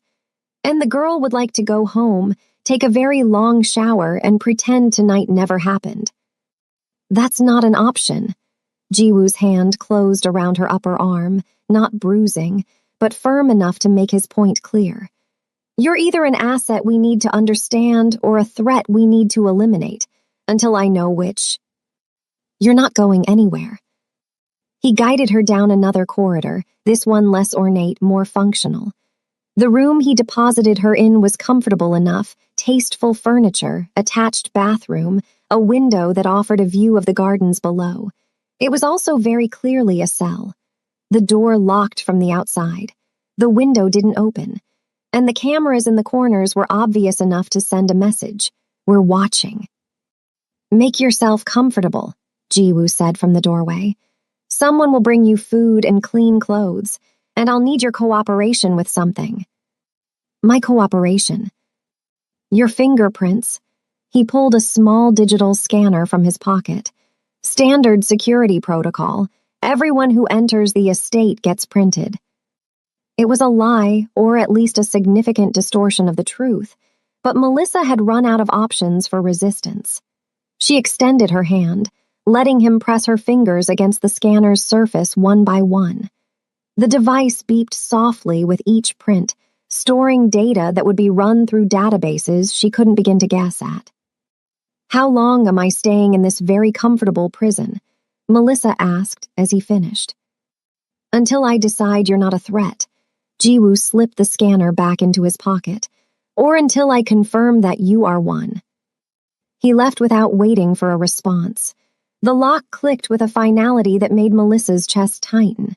She walked to the window, pressing her palm against the cool glass, looking out at gardens illuminated by subtle landscape lighting. Beautiful, trapped, a gilded cage that was still a cage. She should be planning an escape, cataloging the room's vulnerabilities, identifying potential weapons, calculating the distance to the perimeter fence, and the likelihood of making it past Ban's security. Instead, she found herself sinking into an armchair near the window, her body finally acknowledging the toll of the past few hours. Her hands were shaking. Not much, but enough that she had to curl them into fists to make it stop.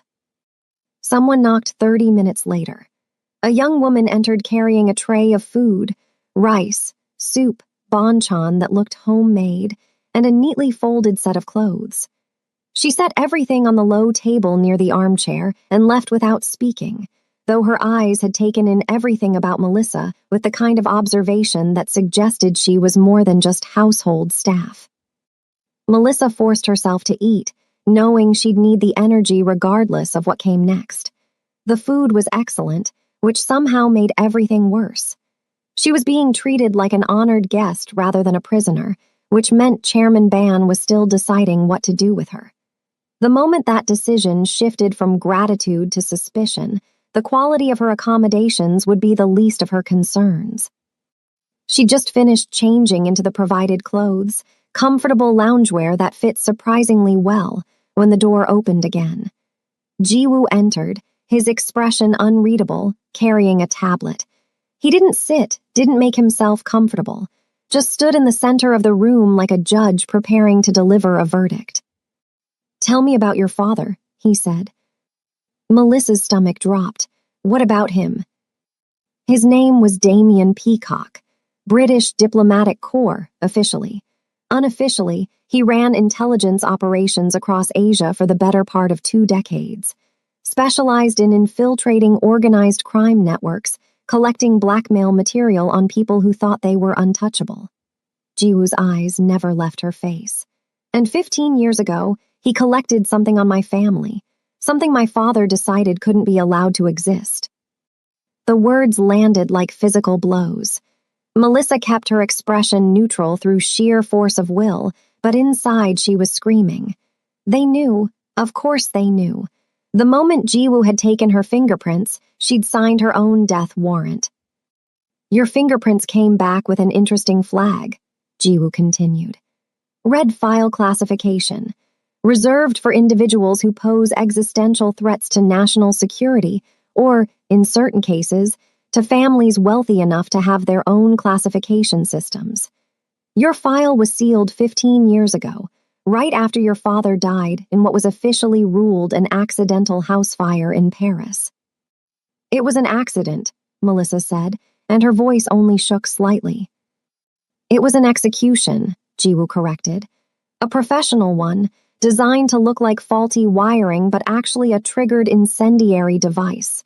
Your father died, your mother died, but you," he tilted his head, "you disappeared, vanished so completely that even our best investigators assumed you died in the fire too." "Maybe I did." "Don't insult my intelligence." Jiwoo set the tablet on the table, screen facing up. The display showed a file photo of a young girl, maybe 13, with serious eyes and her mother's smile. "This is you. Melissa Peacock, age 13, photographed at the British Embassy in Seoul 3 months before your parents were killed. Fluent in 7 languages. IQ tested at 156. Trained in multiple martial arts by embassy security staff who thought they were just keeping you occupied during summer breaks." He swiped to another image, this one more recent, grainier, taken from security footage. "And this is you last year in Tokyo. Different hair, different name, but same biometric markers. You were working at a hotel that catered to Yakuza leadership. Stayed 6 months, then disappeared." "I like to travel," Melissa said. "See the world, experience different cultures." "You like to hide," Jiwoo countered. "You've spent the last decade building and abandoning identities, working jobs that give you access to dangerous people while keeping you invisible. Why?" "Maybe I just have a terrible employment record." Jiwoo's jaw tightened. "My father ordered the hit on your parents. I was 12 years old, but I remember the night he came home, poured himself whiskey with shaking hands, and told my mother he'd done something that would either save or destroy our family. I didn't understand what he meant then, but I understand now.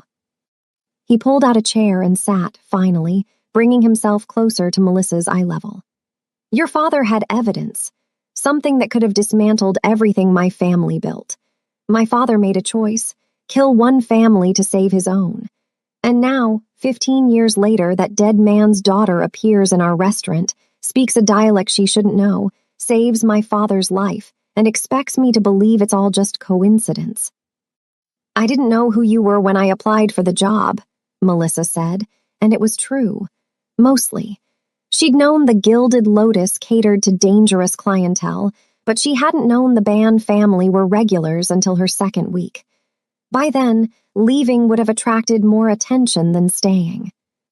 But you figured it out. Yes. And you stayed anyway. I needed the job. You could have gotten a job anywhere. Your skills, real skills, not the waitress act, could have earned you 10 times what you're making carrying plates. Jiwoo leaned forward. So why stay? Why put yourself in the same room as the family that murdered your parents? Unless... He trailed off, something clicking into place behind his eyes. Something that made his hand drift toward his concealed weapon. Unless you were waiting, he finished softly. Waiting for an opportunity. Tonight, during the attack, you had a clear shot at my father. Could have let that bullet hit him. Could have made it look like you tried to save him but failed. Instead, you actually saved him. Why? Melissa met his gaze steadily. Because watching your father die wouldn't bring mine back. It would just make me a murderer. And whatever else my father was, he didn't raise me to be that. The silence stretched between them, loaded with implications and unasked questions. Finally, Jiwoo sat back, some of the tension bleeding from his shoulders. My father wants to meet with you, he said. Properly. Once his ribs are wrapped and he's had enough painkillers to think straight, he believes you're an asset, something we can use. And what do you believe? I believe you're dangerous. I believe you're lying about something, even if I can't prove what yet. Jiwoo stood, reclaiming the tablet. But I also believe you saved my father's life tonight when you could have let him die. That buys you time, not freedom, not trust, but time. He walked to the door, then paused. The attack tonight, we identified the primary traitor. Former security chief named Go Tae-yong. Been with my family for 12 years. My father trusted him, protected him, gave him wealth and status. And Go repaid that loyalty by selling access to assassins for a payout we traced to 17 million won and a guaranteed escape route to the Philippines. Jiwoo's expression was carved from ice. We found him 3 hours ago. He's dead now. Along with everyone he conspired with. But his betrayal cost us 6 good men. Men who died protecting a boss who'd already been sold out by someone they considered a brother. He opened the door, then looked back one final time. Sleep if you can. Tomorrow, you and my father are going to have a very long conversation about what comes next. And I suggest you be completely honest, because my patience for lies died about the same time Go did. The door closed, the lock clicked. And Melissa sat in her comfortable prison, watching the moon rise over the Ban family gardens, wondering if her father would be proud or horrified by the choices that had led her here. Sleep didn't come. Melissa spent the night watching shadows shift across the ceiling, her mind cycling through scenarios and contingencies, each one ending in variations of the same conclusion. She'd miscalculated badly, and the price for that miscalculation would likely be her life. Dawn arrived with muted gray light filtering through the window. The gardens below transformed from mysterious dark shapes into manicured perfection, ornamental cherry trees, stone paths, a koi pond that probably cost more than most people's houses. It was the kind of beauty that required constant maintenance, constant vigilance against entropy. Much like the Ban family's empire, she supposed. The same young woman from last night brought breakfast, a traditional spread that included grilled mackerel, kimchi, and fresh rice that steamed in its ceramic bowl. She also brought new clothes, more formal this time, tailored black slacks and a silk blouse that suggested Melissa was being elevated from prisoner to something more ambiguous. Guest, asset, valuable liability. "Chairman Ban will see you in an hour," the woman said, her Korean crisp and formal. "Someone will come to escort you." Melissa ate methodically, forcing down food her stomach didn't want but her body needed. She dressed with the same mechanical precision, her hands moving through the familiar routine of making herself presentable while her mind worked on the problem of survival. The truth would damn her. Lies would damn her worse, which left some narrow path between the two that she couldn't quite map yet. The escort arrived exactly on time. Not Jiwoo, but an older man with military bearing and a face that suggested he'd seen enough violence to be unimpressed by most of what life threw at him. He led her through corridors she hadn't seen during last night's arrival, past rooms where she glimpsed security personnel monitoring banks of screens, past what looked like a private armory, past evidence of wealth so profound it had stopped bothering to announce itself.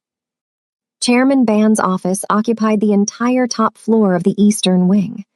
Floor to ceiling, windows offered panoramic views of Seoul sprawling in the distance, the city's towers catching morning light like scattered jewels. The room itself was a careful balance of traditional and modern, antique furniture alongside cutting-edge technology, calligraphy scrolls hanging near digital displays showing real-time market data. The chairman sat behind a desk carved from a single piece of dark wood, his posture rigid despite the bandages Melissa could see beneath his partially open collar. Jiwoo stood near the windows, silhouetted against the morning light, his expression unreadable. Two other men occupied chairs along the wall, both middle-aged, both wearing the kind of expensive casual clothes that signaled serious wealth trying not to look like it was trying. "Sit," Chairman Ban said, gesturing to a chair positioned directly across from his desk. The positioning was deliberate, her back to the door, unable to see who might enter behind her, forced to face three men who held her life in their collective hands. Melissa sat. For a long moment, no one spoke. Chairman Ban studied her with the same intensity he'd shown at the restaurant, but now there was something else in his gaze. Recognition, maybe, or the ghost of it. He saw past the surface to the child she'd been, the daughter of a man he'd ordered killed. "Your father," Chairman Ban began, his voice rough with exhaustion or pain or both, "was one of the most dangerous men I've ever encountered.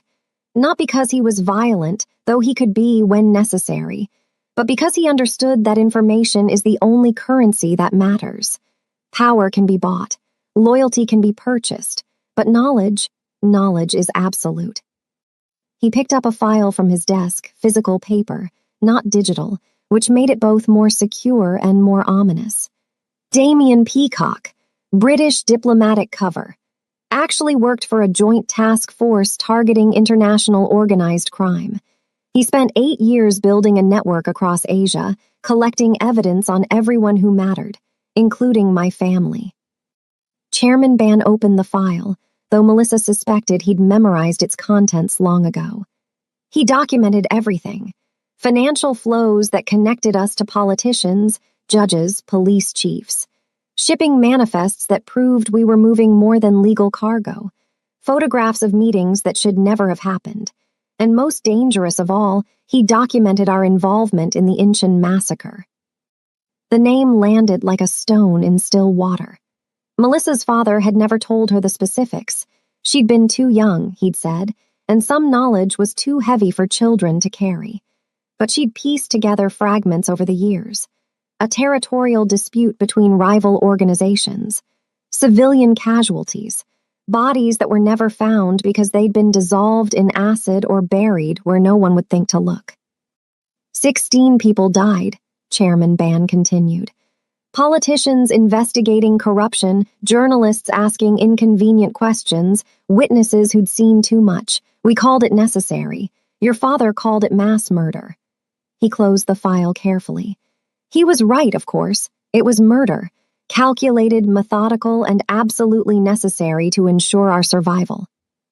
So you killed him for knowing the truth, Melissa said, her voice flat. I killed him because he was going to publish that truth. Deliver it to newspapers, foreign intelligence services, anyone who would listen. He had a conscience, your father. A fatal flaw in a man who dealt in secrets. Chairman Band's expression was hard, unrepentant. I gave him a choice.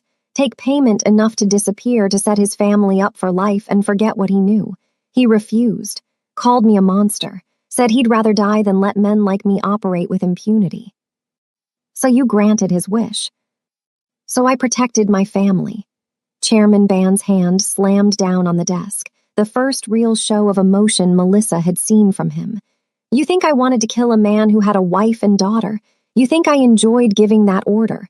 But he left me no choice. It was his life or the lives of everyone I was responsible for. My wife, my son, the hundreds of people who depended on our organization for their livelihoods. Thousands, actually, one of the men along the wall interjected. He had the smooth polish of a lawyer or accountant, someone who worked with numbers instead of blood. If you include legitimate businesses, supply chains, employees, the Band family enterprise supports approximately 8,000 people directly and another 20,000 indirectly. Thank you, Advisor Yoon, Chairman Band said dryly.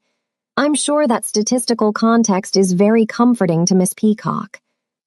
Melissa said nothing.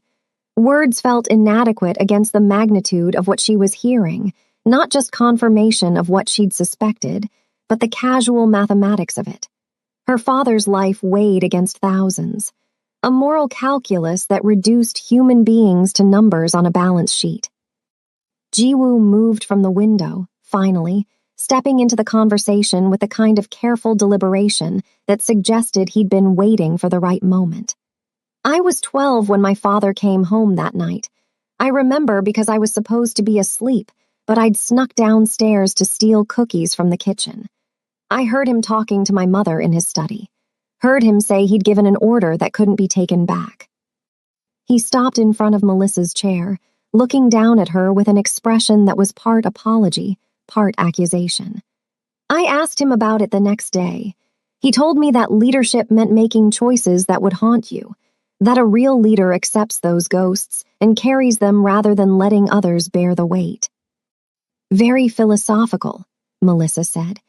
Did he also mention that one of those ghosts had a 13-year-old daughter who watched her house burn down with her parents inside? The words came out sharper than she'd intended, carrying 15 years of carefully contained rage. Chairman Band's expression didn't change, but something flickered in his eyes. Regret, maybe, or just the recognition that certain debts could never be repaid. You weren't supposed to survive, Chairman Band said quietly.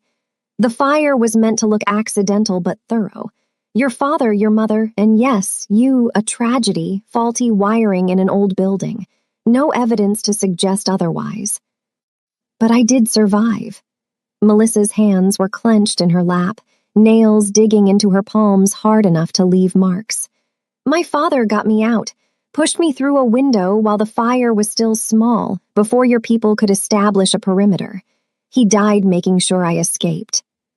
How? Jiwoo asked. The fire investigators found 3 bodies. Dental records confirmed your identity. Wrong child. Melissa's voice was mechanical now, reciting facts to avoid feeling them. My father kept a contingency, a contact in Paris who specialized in making problems disappear. He'd arranged everything months before, fake dental records, a homeless girl who died of an overdose, everything needed to create a convincing corpse. When the fire started, my father activated the contingency. The body they found and identified as me was a stranger who'd been dead for days. The admission hung in the air. Advisor Yoon was typing notes into a tablet. The other man along the wall had gone pale, clearly not comfortable with the operational details of how families were erased. Where did you go? Chairman Ban asked. After the fire. Everywhere, nowhere. My father had established safe houses across Asia, money in accounts that couldn't be traced, false identities ready to activate. I spent 2 years moving every few months, Manila, Singapore, Hong Kong, Tokyo. living off his preparations while learning to hide better than he ever taught me. And then you came back to Seoul, Jiwoo said. Why? Because running forever isn't living. It's just dying slowly. Melissa met Chairman Ban's gaze directly. And because I needed to know if the man who killed my parents was a monster or just a man making impossible choices. And what have you decided? I don't know yet. Chairman Ban smiled, though there was no humor in it. At least you're honest. He stood, moving carefully around his desk to approach her chair. Up close, she could see the pain lines etched deeper around his mouth, the way he held himself to minimize movement of his injured ribs. You saved my life last night. Didn't hesitate, didn't let old grievances stay your hand. Why? Because the men shooting at you were traitors. Because watching you die wouldn't bring my father back. Because... Melissa paused, searching for words that were true without being complete.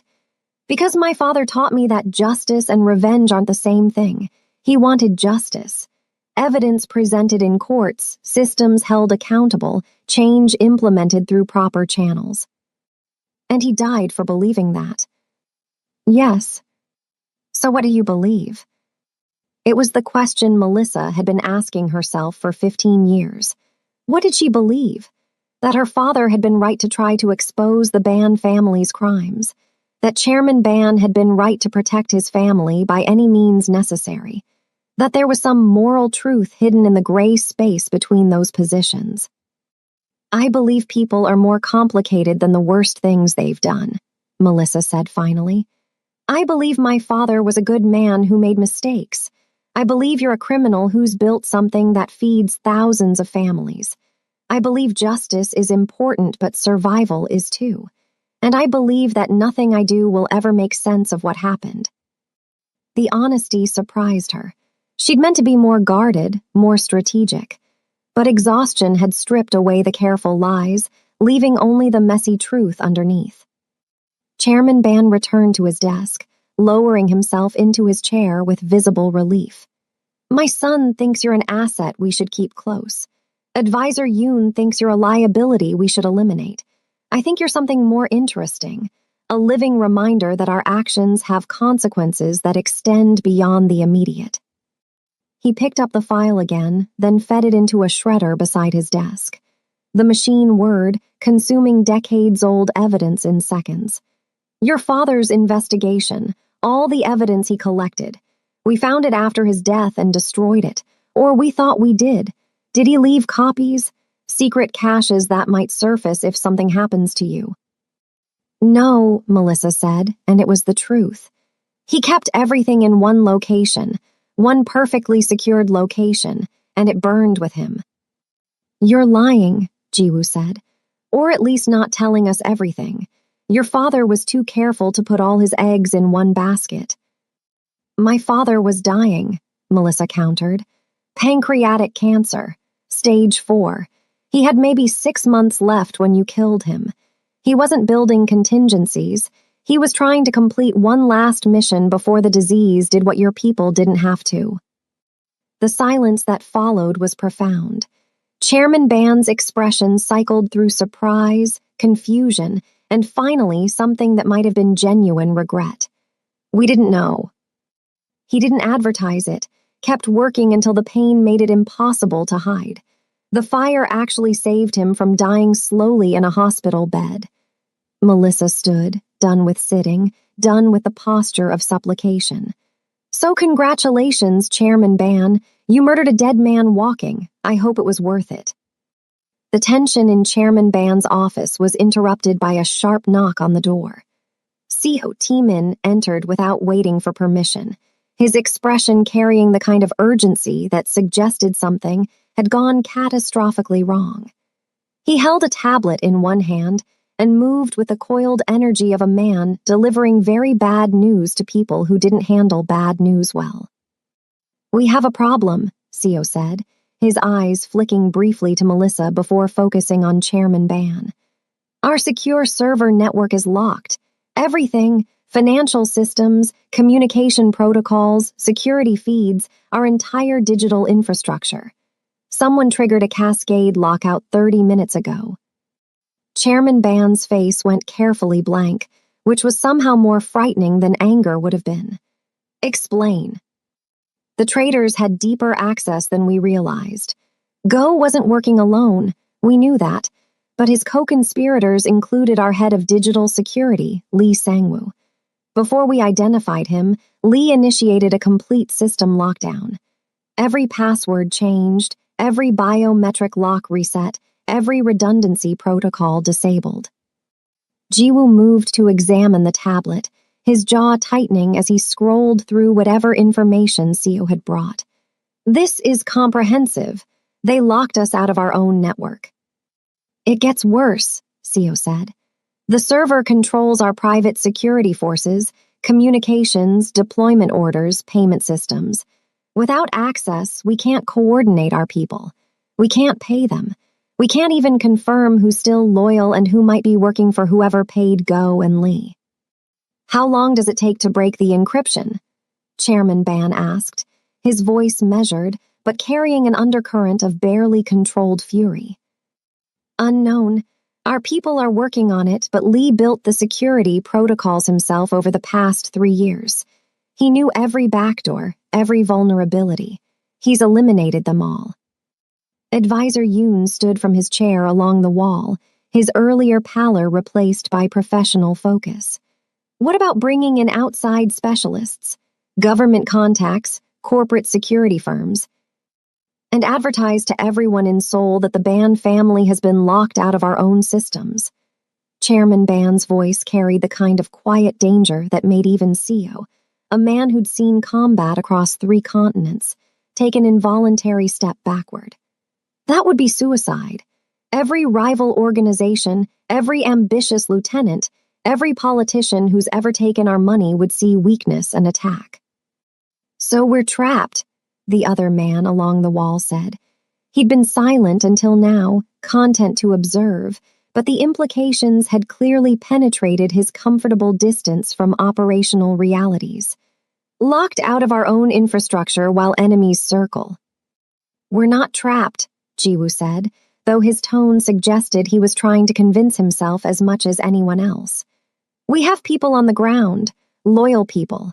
We can coordinate manually, use secure phone lines, which requires accessing the contact database stored on the locked servers, Seo interrupted. Lee thought of everything. He's isolated us completely.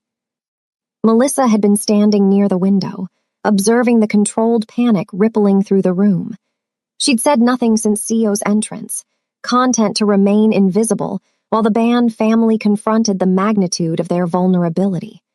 But something Seo had said triggered a memory, not her own, but fragments of conversations she'd overheard in the Gilded Lotus's kitchen, pieces of information that hadn't seemed important at the time.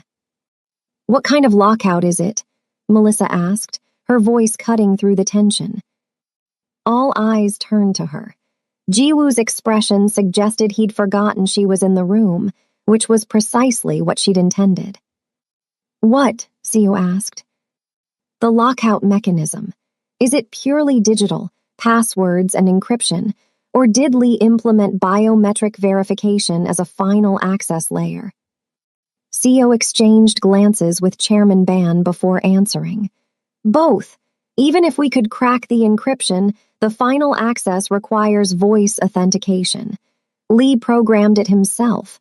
We'd need his voice pattern to unlock the system. And Lee is dead, Jiwoo added.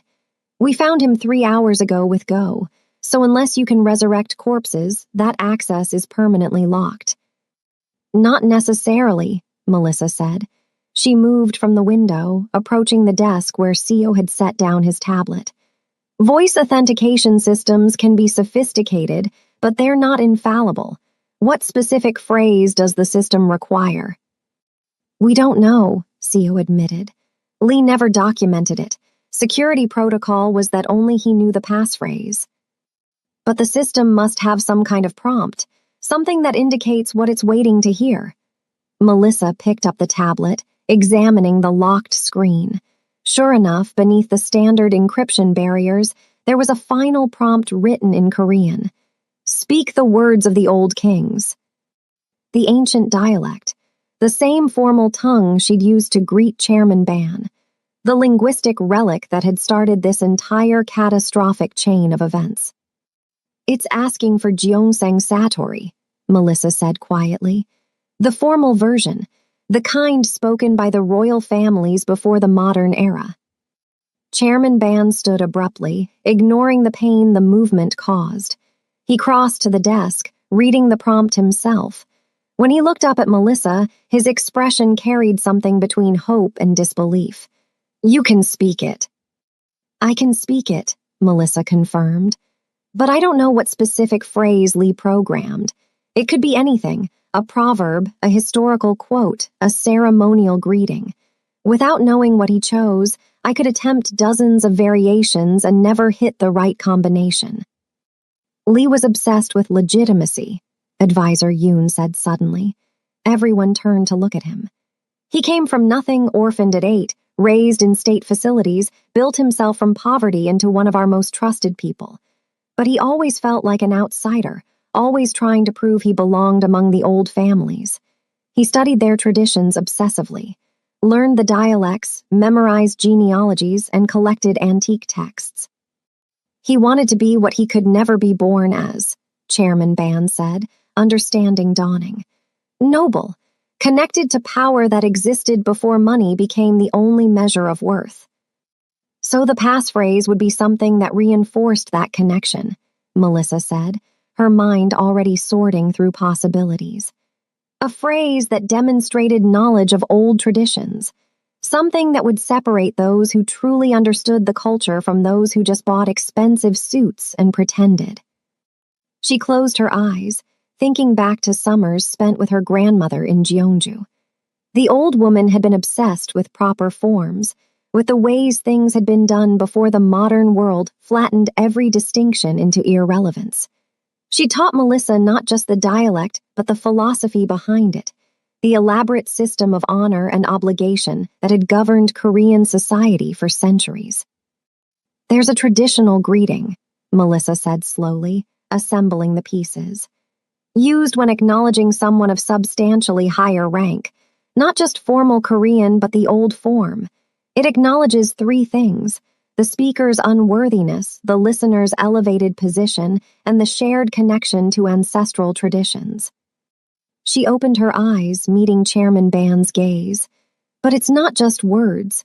It requires the correct tone, the proper cadence, the precise inflection that marks it as genuine rather than memorized. I can attempt it, but if I get any element wrong, the system might lock permanently." "How confident are you?" Jiwoo asked. 70%, maybe 80 if I practice the phrase a few times." Melissa paused. "But there's another problem. Voice authentication systems are sophisticated enough to detect stress patterns, breathing irregularities, anything that suggests the speaker is under duress or attempting to fool the system. I'll need to be completely calm when I speak. No pressure, no observers, just me and the security terminal." "That's not happening," Jiwoo said immediately. "You could be working with the traitors. This could be an elaborate setup to gain access to our systems." "Then you'll stay locked out forever," Melissa countered. "Because I'm the only person in this room who can speak the dialect fluently enough to pass voice authentication. Your choice, take the risk or accept that your enemies have already won." The calculation played out across Jiwoo's face.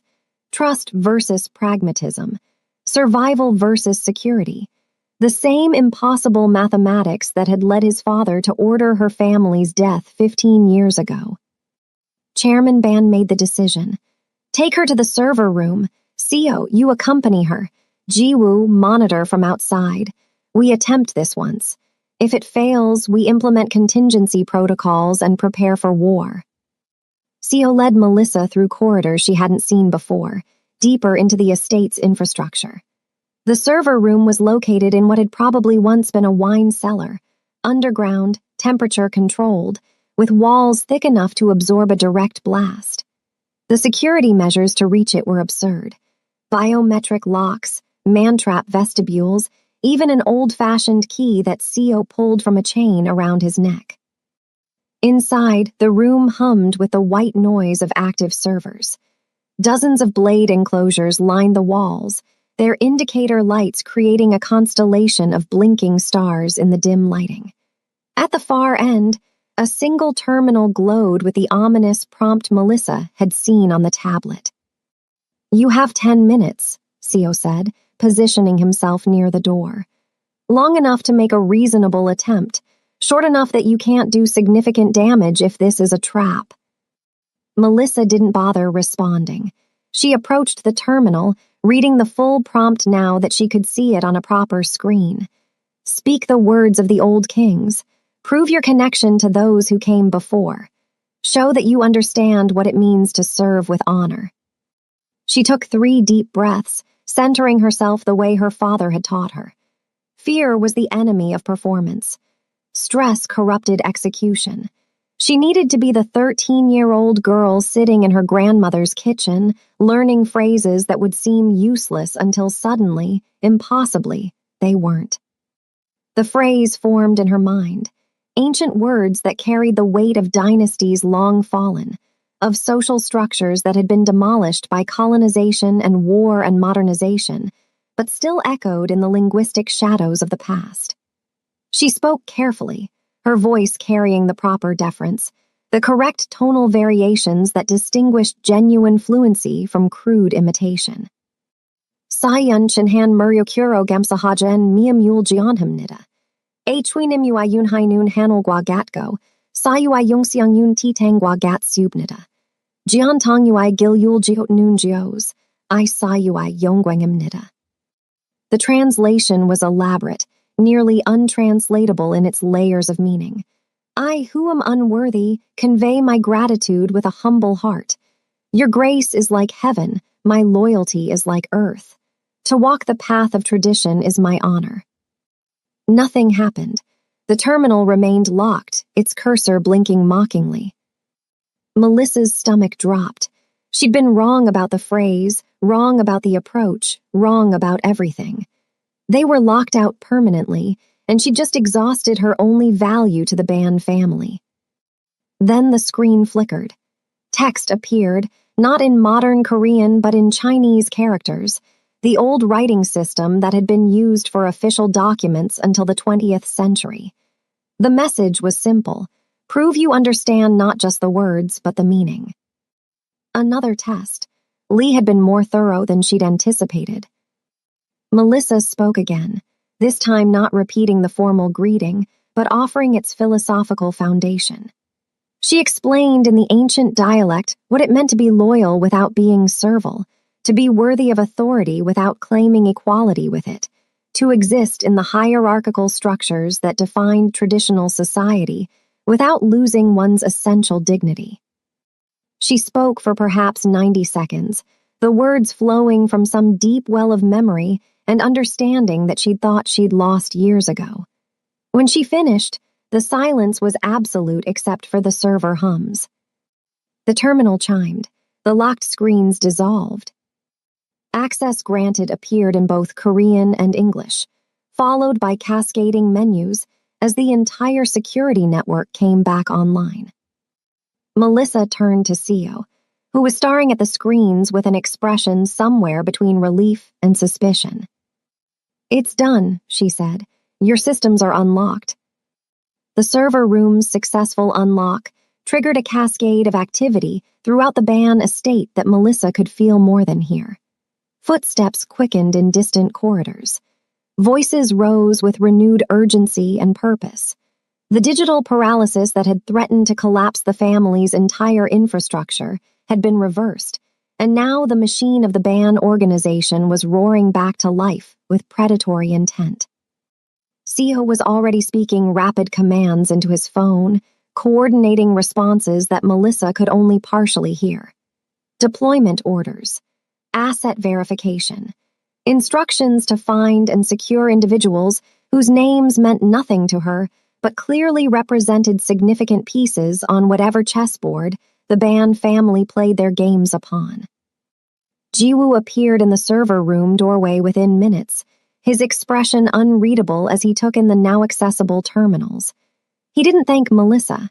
didn't acknowledge the magnitude of what she'd just accomplished. Instead, he gestured for her to follow him, his body language suggesting this wasn't a request that tolerated refusal.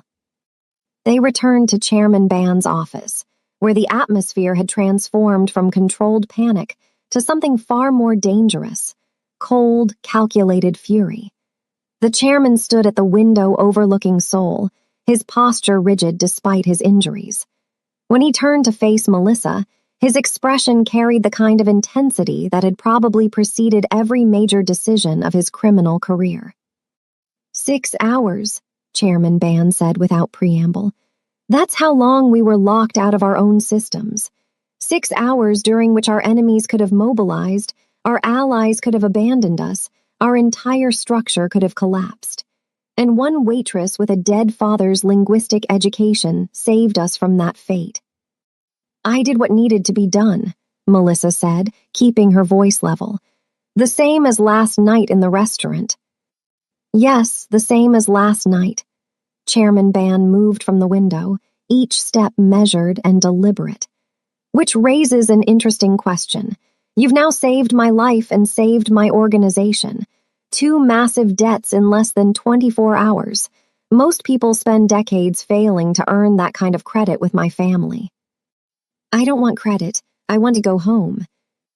There is no home to go back to. The words came from Jiwoo, who'd positioned himself near the door. Blocking it, Melissa realized. The moment you unlocked those servers, every security agency monitoring our communications became aware that someone with extraordinary linguistic skills and system access helped us. They'll be looking for you, trying to identify you. And when they do, they'll want to know everything about the mysterious woman who can speak like royalty and navigate our most secure infrastructure. That's your problem, not mine. It became your problem when you made yourself indispensable. Chairman Ban sat heavily in his chair, the movement finally betraying how much pain he was suppressing. Advisor Yoon, give her the summary. The lawyer stepped forward, his tablet already displaying information that made Melissa's chest tighten. In the past 6 hours, we've identified 17 co-conspirators in addition to Go and Lee. They range from mid-level security personnel to a regional operations director who'd been with the family for 9 years. The conspiracy was deeper and more extensive than we initially assessed. He swiped to another screen. Financial analysis shows they were being paid by the Dijian faction, a rival organization that's been trying to expand into our territories for the past 3 years. The attempted coup wasn't just about killing Chairman Ban. It was about decapitating our leadership and creating enough chaos that the Dijian faction could absorb our operations while we were paralyzed. And now, Melissa asked, though she suspected she already knew the answer. Now we go to war, Jiwoo said simply. We've located 14 of the 17 conspirators. By this time tomorrow, they'll all be dead or wishing they were. The Dijian faction will receive a message about what happens when you try to destroy the Ban family. And everyone who ever considered betraying us will remember why that's a fatal mistake. The casual way he discussed multiple murders should have shocked Melissa, should have triggered some moral revulsion, some reminder that she was listening to men plan executions like other people planned business meetings. But she'd spent too long in the shadows of organizations like this one. She knew the mathematics of survival in their world. Mercy was a luxury reserved for people who could afford to look weak. What does this have to do with me? Melissa asked. Everything, Chairman Ban said. You're a living problem that requires a solution. You know too much about our security, our systems, our vulnerabilities. You've demonstrated skills that make you either an incredible asset or an unacceptable threat. And most importantly, you exist in a space where my gratitude and my pragmatism are in direct conflict. He leaned forward, his eyes locked on hers. I owe you my life, twice. That's not a debt I can ignore or dismiss. But I also can't allow you to walk away and potentially use what you know against us, which means I need to either kill you or bind you to this family so completely that betrayal becomes impossible. The words hung in the air like an executioner's blade, suspended by thread. Melissa felt her pulse hammering in her throat, every survival instinct screaming at her to run, to fight, to do something other than sit in this chair listening to a crime lord discuss her assassination with the same tone he might use to order dinner. "There is a third option," Jiwoo said, and something in his voice made Melissa's attention snap to him. He was looking at his father, not at her, and his expression carried layers of meaning she couldn't quite decode. "We claim her, publicly, in a way that makes her untouchable to our enemies and indispensable to our operations." Chairman Ban's eyebrows rose fractionally. "Explain." "We announce her as my fiancée." Jiwoo's voice was calm, matter-of-fact, as if he were proposing a business merger rather than a fabricated engagement. "A foreign-educated specialist who's been consulting with our organization. Someone with legitimate credentials and valuable skills. The story is that we met months ago, that the relationship has been developing quietly, and that recent events have accelerated our commitment." "That's insane," Melissa said, finding her voice. "No one will believe it." "Everyone will believe it," Jiwoo countered. "Because we'll make them believe it. We'll generate a paper trail showing your employment as a security consultant. We'll leak photos that suggest an existing relationship. We'll have respected members of our organization vouch for your character and credentials. Within a week, your presence in my life will be an established fact that no one questions."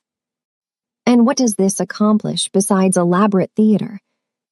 "It accomplishes everything."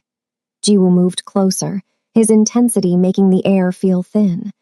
"As my fiancé, you're under the Ban family's protection. Untouchable. Any attempt to harm you becomes an attack on our family honor. Any investigation into your background becomes an insult to our judgment. You become so thoroughly integrated into our structure that separating you from it becomes impossible." "You're describing a prison," Melissa said. "A gilded cage with better marketing." "I'm describing survival," Jiwoo corrected. "For both of us. You get protection from every enemy you've made by helping us. We get access to your skills without worrying you'll sell them to our rivals. It's a mutually beneficial arrangement." "I don't get a choice." "You get the same choice my father offered your father 15 years ago." Jiwoo's words were cruel in their honesty. "Accept our terms and live. Refuse and die. At least my version of the deal doesn't end with your house burning down." The comparison landed like a physical blow. Melissa looked between Jiwoo and Chairman Ban, seeing the same calculation in both sets of eyes. They'd already made this decision. This conversation was just the formality of informing her what her life would become. "There's one other factor," Chairman Ban said, his voice carrying a weight that suggested this was the piece that actually mattered. "Lee Sang-woo, our head of digital security, left a message before he died. We found it in the system logs after you unlocked them. He knew he was going to die. Either we'd kill him or the Dejian faction would eliminate him as a loose end. So he left a confession." Advisor Yoon pulled up a document on his tablet and began reading. Lee confirms he was paid to orchestrate the coup, but he also reveals that the ultimate target wasn't just Chairman Ban. The Dejian faction has been planning a comprehensive assault on our entire leadership structure. They have additional assets inside our organization, people we haven't identified yet, and they know about you. "That's impossible," Melissa said. "I've been invisible for years. No one knows who I really am." "Lee knew," Jiwoo said quietly. "He ran your fingerprints through databases we didn't even know he had access to. Found the red file. Identified you as Damien Peacock's daughter. And in his final transmission to his handlers, he reported that the Ban family had acquired an intelligence asset with extraordinary capabilities. He told them you were too valuable to ignore and too dangerous to leave alive." The implications crashed over Melissa like a tsunami. She wasn't just exposed to the Ban family, she was exposed to their enemies.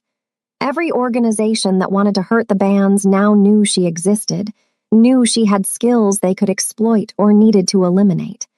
The invisibility she'd cultivated for a decade had been stripped away, leaving her vulnerable to threats she couldn't even map yet. "So your engagement story isn't just theater," Melissa said, understanding crystallizing. "It's armor, a public declaration that makes me too expensive to kill because any attack on me becomes an attack on your family's reputation." "Precisely," Chairman Ban said. "In our world, reputation is currency. Face is power. If we announce you as Jiwoo's intended, any harm that comes to you reflects on our ability to protect what's ours. It becomes a challenge that requires an overwhelming response. Your survival becomes tied to our honor." "And what if I refuse this generous offer of protective imprisonment?" "Then you leave this estate and we never see you again," Chairman Ban said. "And within a week, maybe less, someone puts a bullet in your head or throws you off a building or arranges an accident that closes the file on Damien Peacock's daughter permanently. Your choice, die free or live constrained." It wasn't really a choice at all, and they all knew it. Melissa had played this game before in other contexts, with other powerful men offering salvation that looked suspiciously like ownership. But she'd never been quite this cornered, quite this exposed, quite this aware that refusal meant immediate death rather than eventual consequences. "If I agree," Melissa said slowly, "I want terms. Real terms, not just pretty promises that disappear the moment they're inconvenient." Jiwoo's expression shifted slightly, something that might have been respect flickering across his features. "Name them." "First, I'm not actually marrying you. This is a performance with an end date. When the immediate danger passes, we stage a quiet separation and I get to disappear again." "Agreed," Jiwoo said, "with the caveat that we determine when the danger has passed, not you." "Second, I'm not a prisoner. I need freedom to move, to live, to exist outside this estate. Monitored, fine. Guarded, acceptable. But not locked in a room like a trophy you're keeping safe." "Conditional agreement," Chairman Ban said. "You get freedom proportional to the threat level. Right now, while we're hunting traitors and preparing for war, your movement is restricted. But once we've stabilized, you get more autonomy. Third, and this is non-negotiable, I want access to my father's original investigation. Everything he collected on your family. I want to know what he died protecting." The silence that followed was profound. Chairman Ban and Jiwoo exchanged glances that carried an entire conversation Melissa couldn't hear. When Chairman Ban finally spoke, his voice was measured but firm. "That information was destroyed 15 years ago." "You're lying," Melissa said. "Men like you don't destroy valuable intelligence. You secure it, classify it, make it inaccessible. But you don't destroy it because someday it might be useful leverage or valuable blackmail or necessary insurance. So where is it?" Chairman Ban stood, walked to a bookshelf that probably cost more than most cars, and pulled out a leather-bound volume that looked like a collection of classical poetry. He opened it to reveal not pages, but a hollow interior containing a single USB drive. "Your father's life's work," he said, holding it up. "Every document, every photograph, every piece of evidence he collected. I kept it because destroying it felt like admitting he was right about us, like confirming we were exactly the monsters he believed us to be." He set the drive on his desk, equidistant between himself and Melissa. "You want the truth? Take it. Read what your father documented. See us through his eyes. And then decide if you can live with people he spent years trying to destroy." Melissa reached for the drive, her fingers closing around the small piece of plastic and metal that represented her father's legacy. It was heavier than it should have been, weighted with more than just data. "So we have an agreement?" Jiwoo asked. "You accept our protection, play the role we need you to play, and in exchange you get to survive long enough to understand what your father died for." "We have an agreement," Melissa said, pocketing the drive.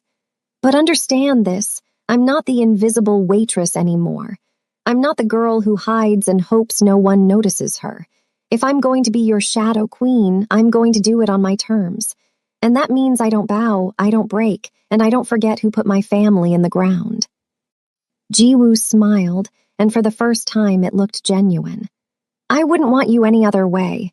The invisible girl was useful, but the woman who speaks like kings and fights like hell, she's the one who might actually survive in our world. Don't be like the greedy traitors who lost everything trying to steal the crown. Join our community by hitting the bell icon so you never miss a chapter of this rising empire."